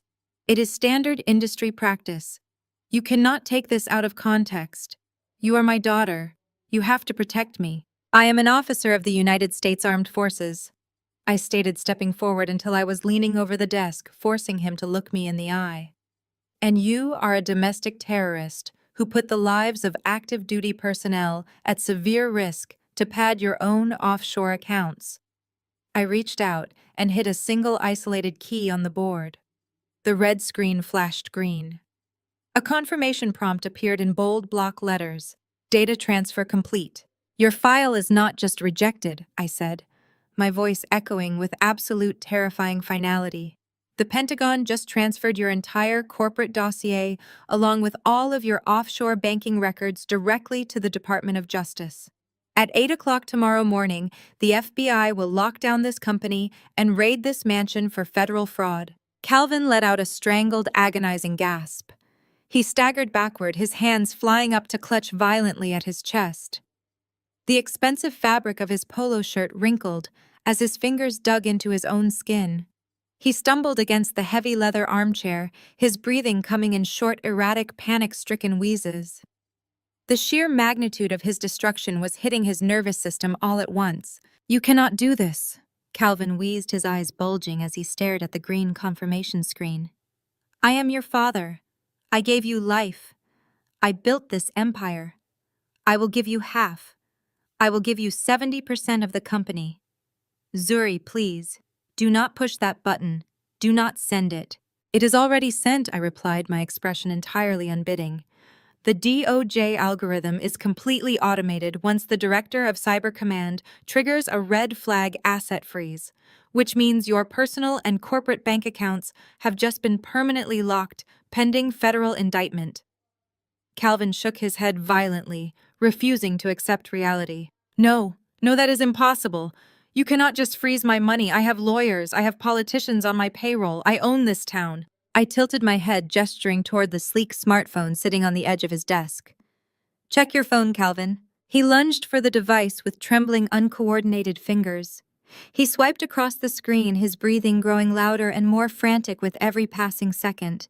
The screen illuminated with dozens of automated banking alerts. Urgent messages from his offshore wealth managers, frantic notifications from his domestic accountants, and critical warnings from his corporate holding firms. Every single account was showing a balance of 0. The digital locks had slammed shut across the globe simultaneously. No, Calvin moaned, dropping the phone onto the desk as if it had physically burned him. He clutched his chest again, sinking heavily into the leather chair, his arrogant posture completely collapsing. You ruined me. You ruined your own family. You ruined yourself the moment you thought the United States military was your personal piggy bank, I corrected him, my voice colder than ice. Outside the heavy mahogany doors, the faint, muffled sound of the jazz band continued to play. The wealthy guests were still laughing, drinking the expensive bourbon, and eating the gourmet barbecue. They were completely oblivious to the fact that the man hosting them was now functionally bankrupt and mere hours away from wearing federal handcuffs. You think you are so smart? Calvin spat, a sudden desperate surge of venomous anger temporarily overriding his panic. His face twisted into a mask of pure hatred. You think wearing that uniform makes you better than me? They will fire you for this. When my lawyers get through with you, they will say you targeted me out of a personal vendetta. They will strip you of your rank. You are nothing but an ungrateful, spiteful little brat. I calmly closed the heavy lid of the SCIF laptop, the sharp click of the latch echoing in the tense room. My rank is secured by the Joint Chiefs of Staff, I said, picking up the heavy machine and sliding it back into my briefcase. And my operation today was fully authorized by General Thomas Wright himself, the man you so brilliantly tried to bribe in public. There will be no lawyers to save you, Calvin. You do not have any money left to pay them. The funds currently being used to cater your little party outside are frozen. The catering company will bounce your check by tomorrow afternoon. Calvin's mouth hung open. He looked from the closed laptop to my face, the last flickering ember of his defiance finally extinguishing. He looked small. He looked old. He looked exactly like the pathetic hollow fraud he had always been beneath the expensive suits and the boastful rhetoric. He opened his mouth to speak, to beg, to hurl another insult, but his vocal cords simply failed him. He clutched his chest, staring at the floor, his entire body trembling violently. I picked up my briefcase, adjusting the strap on my shoulder. I looked around the opulent, smoke-filled study one last time, feeling absolutely nothing for the man trembling in the chair. "Enjoy the cookout, Dad," I said smoothly, turning toward the heavy double doors. "I suggest you eat as much of that premium Wagyu beef as you can stomach right now. The food in federal lockup is notoriously substandard." I unbolted the door and stepped out of the study, leaving Calvin Harrison entirely alone to suffocate in the ashes of his own burned empire. The bright, cheerful noise of the Juneteenth party washed over me as I walked down the hallway, the sound of a world that no longer belonged to him. I had barely taken 3 steps down the plushly carpeted corridor when a tremendous, shattering crash erupted from inside the study behind me. Calvin had evidently found his voice and used it to hurl his heavy crystal decanter directly against the solid mahogany doorframe. The violent noise ripped through the quiet hallway, a sharp, destructive sound that instantly shattered the illusion of peaceful suburban wealth. Before I could put more distance between myself and the wreckage of my father, heavy, frantic footsteps pounded against the polished hardwood floor around the corner. Marcus rounded the bend at a full, reckless sprint, his face twisted into an ugly, unhinged mask of panic and rage. Chloe was right on his heels, her designer sandals clicking frantically against the floorboards, her perfectly styled hair flying wildly out of place. Marcus skidded to a halt, taking one look at my calm, unbothered demeanor, and then looked past me through the open doorway of the study. He saw Calvin collapsed in his leather chair, clutching his chest and staring at his phone as if it were a live grenade. It did not take a genius to connect the dots, and Marcus, despite his entirely fraudulent military credentials, was at least capable of basic survival instinct. He knew exactly what I had just done. He knew the money was gone. He knew the shield protecting his fake career had just been completely obliterated. He snapped. The carefully cultivated facade of the disciplined elite warrior vanished, entirely replaced by the rabid, thrashing desperation of a cornered animal whose trap had just sprung shut. "You miserable, jealous piece of trash!" Marcus roared, the veins in his neck bulging against his collar as he charged directly at me. "You just destroyed everything. You ruined our family. You ruined my entire future." He lunged forward, closing the distance between us in 2 massive strides. His right hand curled into a tight, white-knuckled fist, pulling back as if he fully intended to strike me right across the face. He was completely out of his mind, running on pure toxic adrenaline, and the terrifying realization that his entire life was a lie that had just been exposed to the sunlight.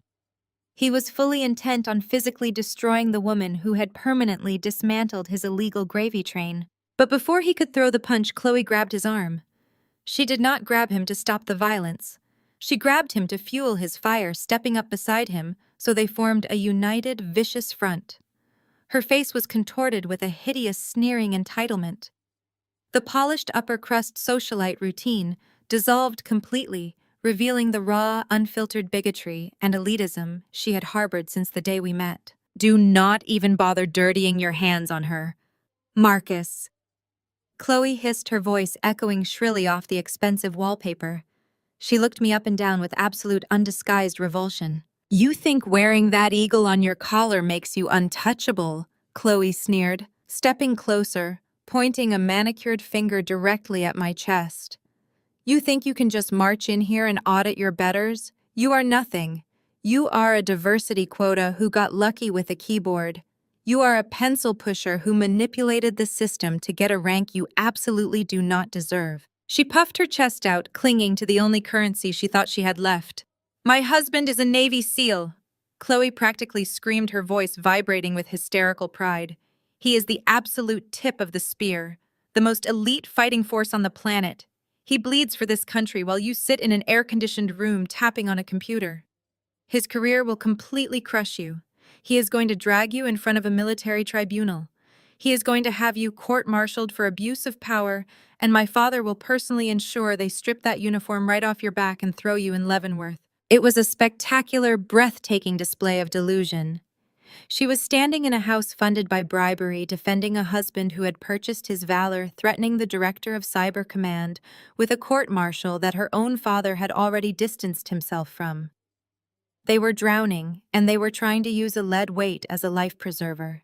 Marcus seemed empowered by his wife's vitriolic rant. He shook off her hand and stepped back into my personal space, towering over me, his chest heaving. His fist remained tightly clenched at his side, trembling with the effort to hold it back. "Fix it!"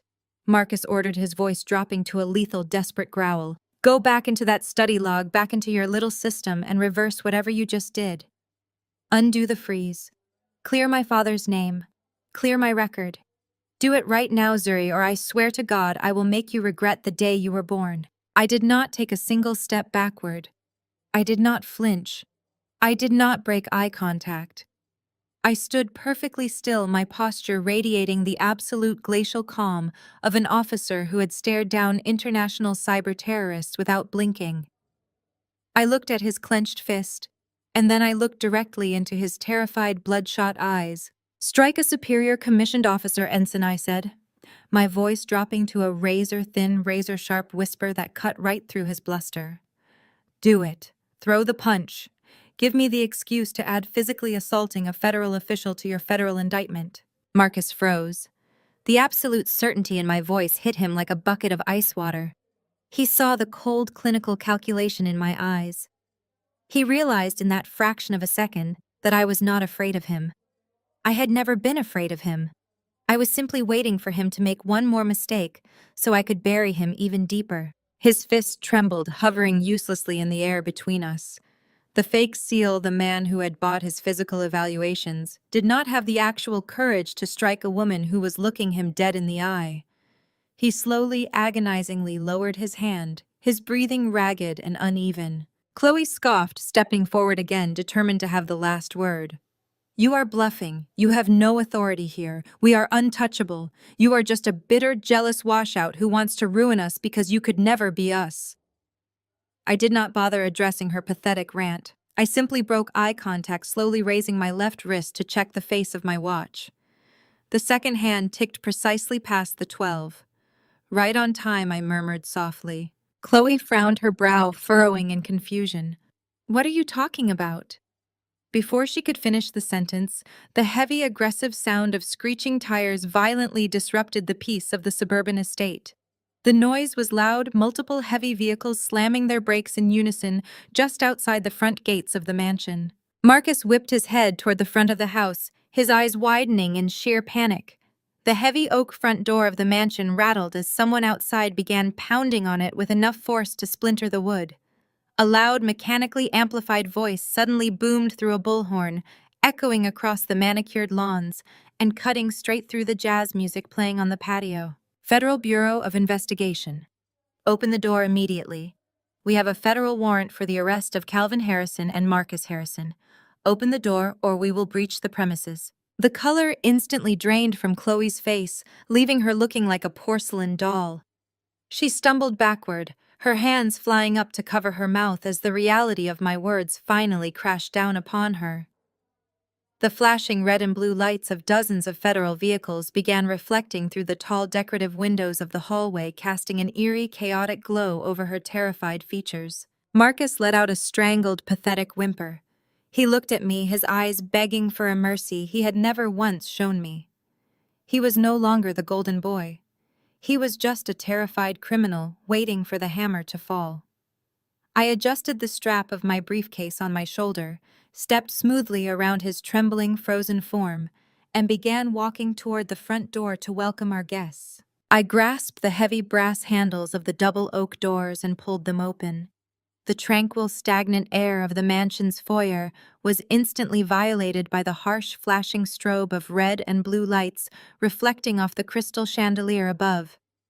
A dozen heavily armed federal agents in tactical gear swarmed up the stone steps, their boots slamming against the marble with synchronized, terrifying precision. Right behind them, moving with a distinctly different, rigid military discipline, were 4 military police officers. Their crisp uniforms and stern, unyielding expressions stood in stark contrast to the frantic, panicked shouting erupting from the backyard patio as the FBI completely locked down the perimeter. The live jazz band ceased playing, abruptly replaced by the shrill, terrified screams of local politicians and wealthy socialites realizing they were suddenly trapped in a federal raid. Captain Miller, the lead MP, stepped through the doorway and locked eyes with me. He offered a sharp, respectful nod. "Director," he said, his voice cutting through the chaotic din of agents securing the premises. "The perimeter is contained. The primary target is being processed by the Bureau. We are here for the secondary asset." "Right this way, Captain," I replied smoothly. I turned and walked back down the lavish corridor, flanked by the formidable presence of the military police.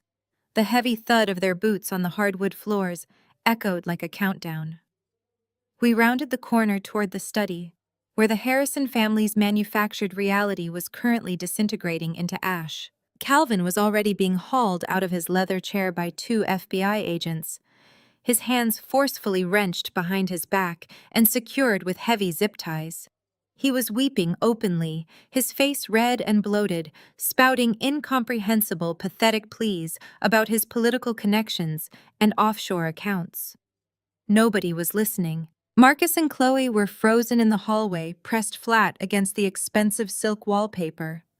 Marcus had lost all trace of the aggressive, violent bravado he had displayed just moments ago. He looked like a terrified child, his chest heaving, his eyes darting wildly around the corridor looking for an escape route that did not exist. Chloe, however, was still desperately clinging to her delusions of grandeur. As the military police marched toward them, her patrician features twisted into a mask of indignant fury. She stepped in front of Marcus, holding her hand out as if she could halt a federal arrest with sheer social standing. "Do you have any idea who you are dealing with?" Chloe shrieked, her voice echoing shrilly down the hall. "Get your hands off my father-in-law, and do not even think about stepping any closer to my husband. He is a United States Navy SEAL. He is a decorated hero. You have absolutely no jurisdiction over him, and when his commanding officer hears about this, you will all be court-martialed." Captain Miller did not even blink. He simply looked at me, awaiting his orders. I stopped a few feet away from Chloe, letting the absolute crushing silence of the hallway settle around us. I unlatched my briefcase and slowly reached inside. I did not pull out the heavily encrypted laptop this time. Instead, I withdrew a simple physical manila folder. It was thick-bound with a red cord and prominently stamped with the official insignia of the Naval Special Warfare Command. I held the file in my hands, looking directly into Chloe's frantic, bloodshot eyes. "You are so immensely proud of that label, aren't you?" "Chloe," I said, my voice perfectly level, carrying the clinical detachment of a surgeon about to make a fatal incision. "The elite SEAL wife. The untouchable military royalty. You wear his trident like a crown to justify looking down on everyone else in the world." I shifted my gaze past her, locking onto Marcus. He was trembling so violently that his expensive linen shirt was vibrating. Sweat poured down his face, stinging his eyes, but he could not look away from the manila folder in my hands. "Marcus," I continued, my voice dropping an octave, echoing off the high ceiling. "Did you actually think Naval Special Warfare Command did not know? Did you really honestly believe you could hide your incompetence forever?" Marcus swallowed hard, shaking his head slightly, a pathetic, wordless plea for mercy. I slipped the red cord off the folder and opened it. I pulled out a stack of bank transaction records, military training logs, and a signed, sworn confession. "Did you think the Department of Defense was blind?" I asked, stepping closer. "Did you think we would not notice that you bribed your training officer $50,000 just to pass your pool competency test?" Chloe gasped, a sharp, ragged intake of breath that sounded like she was suffocating. She whipped her head around to look at Marcus. Her mouth fell open. "Marcus," she whispered, her voice trembling. "Marcus, what is she talking about? Tell her she is lying." He could not speak. He just stared at the floor, his face devoid of color. "Let me paint the picture for you, Chloe," I said, turning my attention back to her horrified face. "During BUD/S training, your big tough hero of a husband panicked in the water. He failed the most basic underwater knot tying test 3 times. He was thrashing, crying, and begging to quit. He was less than 24 hours away from being officially washed out of the program and sent to the fleet as a regular, unremarkable sailor." I tapped the financial records in my hand. "But Calvin could not have that." The Harrison dynasty needed a war hero to sell their military contracts. So Calvin wired $50,000 from a Cayman Islands shell company directly to a dummy account owned by Chief Petty Officer Vance, your husband's primary instructor. Vance falsified the training logs, checked the box that said Marcus passed, and pushed him through the rest of the pipeline. Your husband did not earn that trident, Chloe. He bought it. That is a lie, Chloe screamed, her voice cracking as tears of utter humiliation finally spilled over her perfectly contoured cheeks. It is a lie. He deployed. He served. He sat on a secure base in Bahrain, updating logistics spreadsheets, while actual soldiers bled in the sand. I corrected her, my tone utterly devoid of sympathy. And the only reason he was even allowed on that base was because Cyber Command was actively monitoring his communications, waiting to build a watertight case against Calvin's corporate fraud ring. Your husband was nothing but a highly monitored piece of bait. I turned to Captain Miller and handed him the manila folder. Captain, you have the authorization to take him into custody.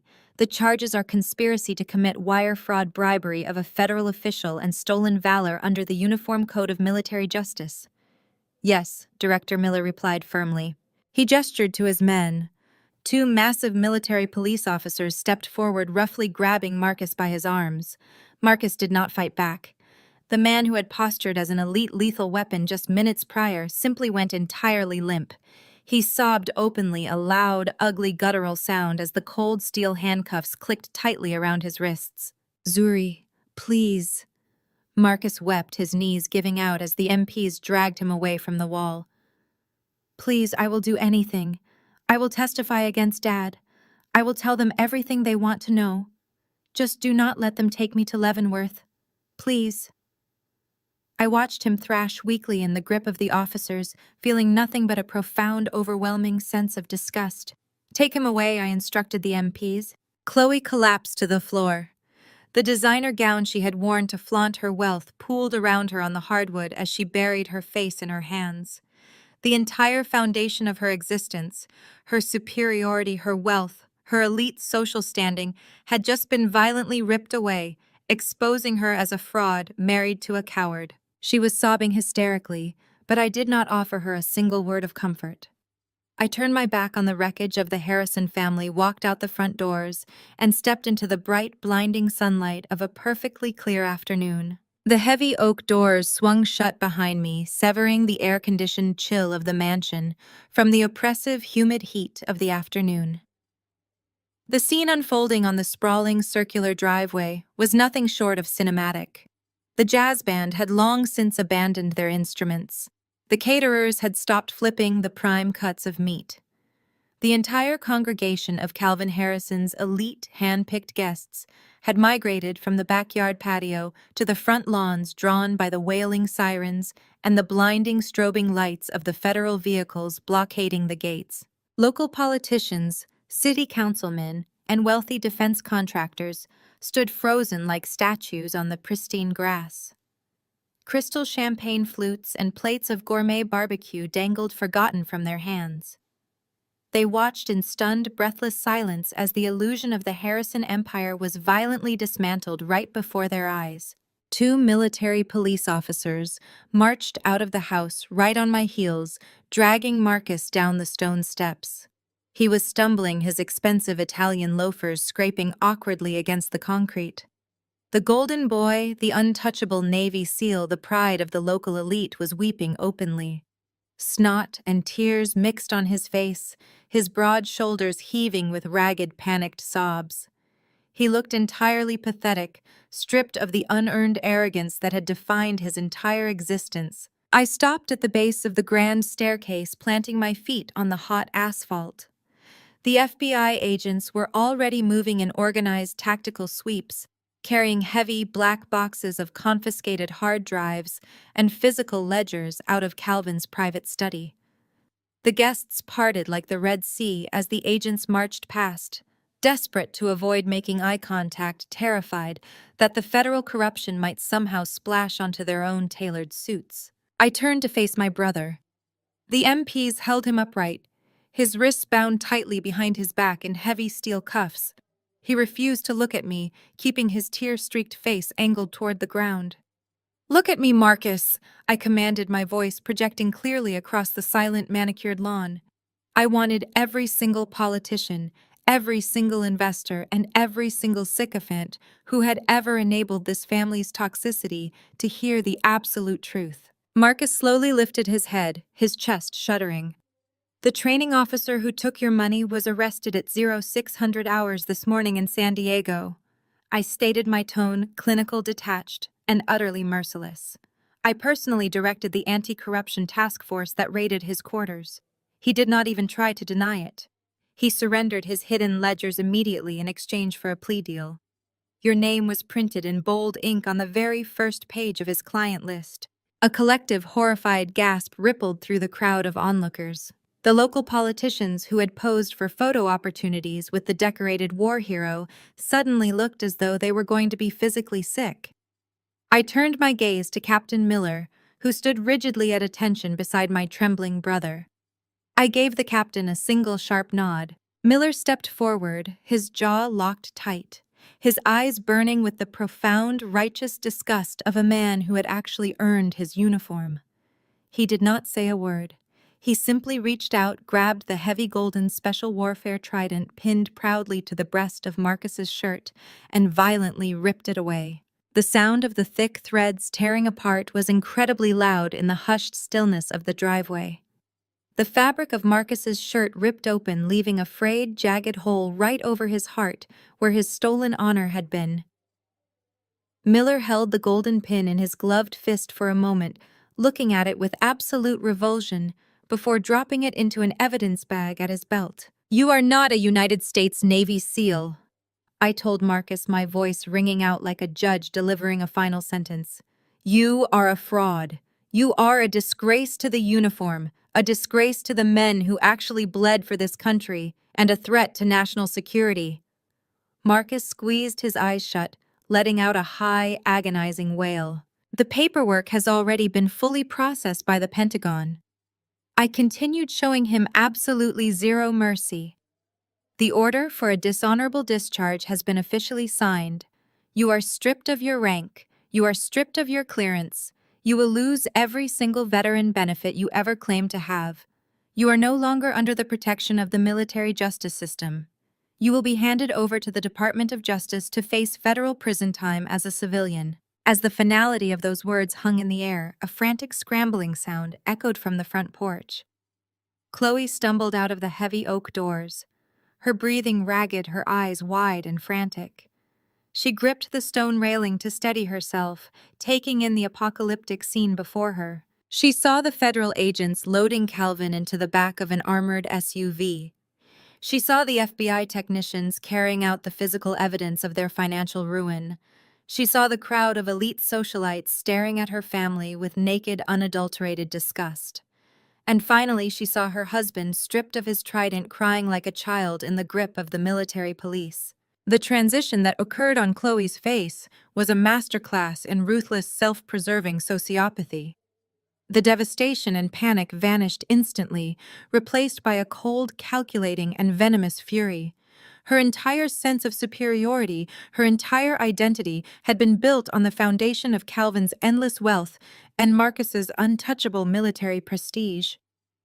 With the money frozen and the valor proven stolen, Marcus was no longer a golden ticket. He was a sinking anchor, and Chloe had absolutely no intention of drowning with him. She marched down the stone steps, her designer heels clicking sharply against the pavement. She did not look at me.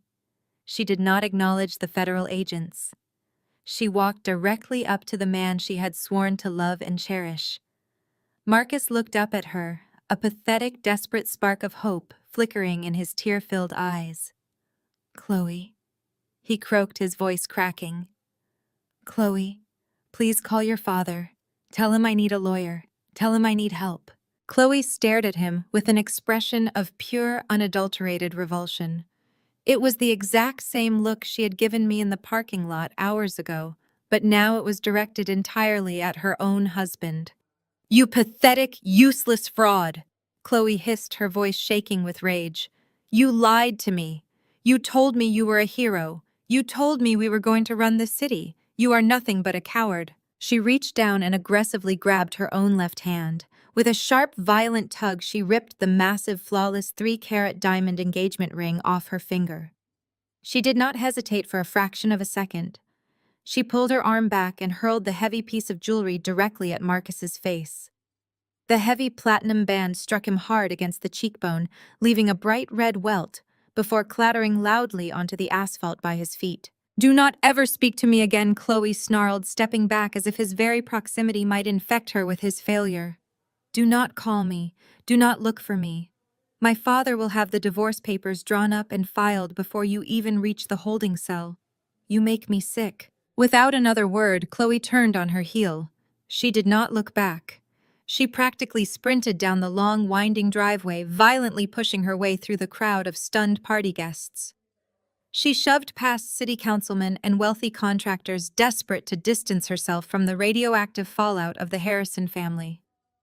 She was abandoning the sinking ship, saving her own skin, with the ruthless efficiency of a parasite seeking a new host. I watched her disappear down the street, feeling a profound sense of closure. The entire toxic ecosystem that had sustained this family was collapsing in on itself. "Take him," I said, nodding to Captain Miller. The MPs hauled Marcus forward, marching him toward the waiting transport vehicles. He did not look back at the mansion. He did not look at the ring laying in the dirt. He just kept his head down, finally forced to carry the weight of his own actions. I stood in the driveway, the warm afternoon sun beating down on my shoulders, breathing in the fresh air. The heavy, suffocating shadow of the Harrison family had finally been lifted, permanently eradicated by the very light they had tried so desperately to hide from. The silence on the lawn was absolute, broken only by the crunch of gravel as the city's elite scrambled toward the valet station. The very politicians and investors who had spent the afternoon toasting my father's brilliance were now practically tripping over their own tailored hemlines to escape the blast radius of his downfall. It was a mass exodus of cowards. They averted their eyes as they rushed past me, terrified that even looking at a federal officer might implicate them in Calvin's treason. I watched them flee with mild amusement.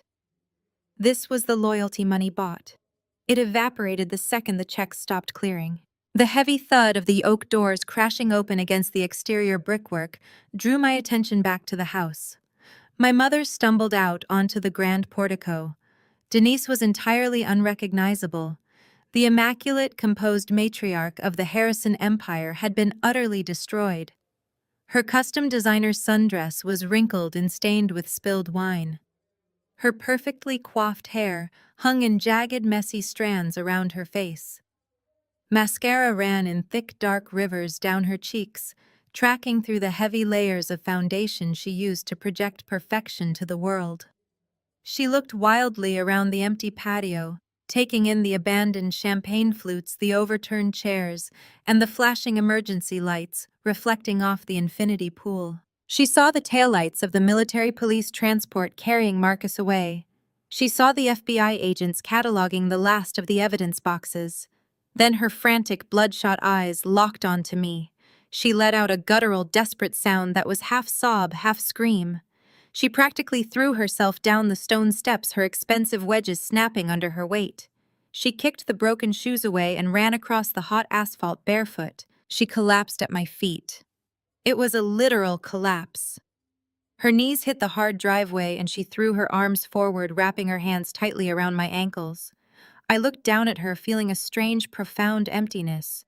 There was no anger left. There was no sadness. There was just the clinical observation of a broken machine. "Zuri, please!" Denise wailed, her voice cracking and raw. She pressed her tear-soaked face against my shin. "Please, you have to stop this. You have to tell them it is a mistake. Call your superiors. Make a phone call. You have the power to fix this. Calvin is your father. He loves you. He just made a miscalculation. He is a good man."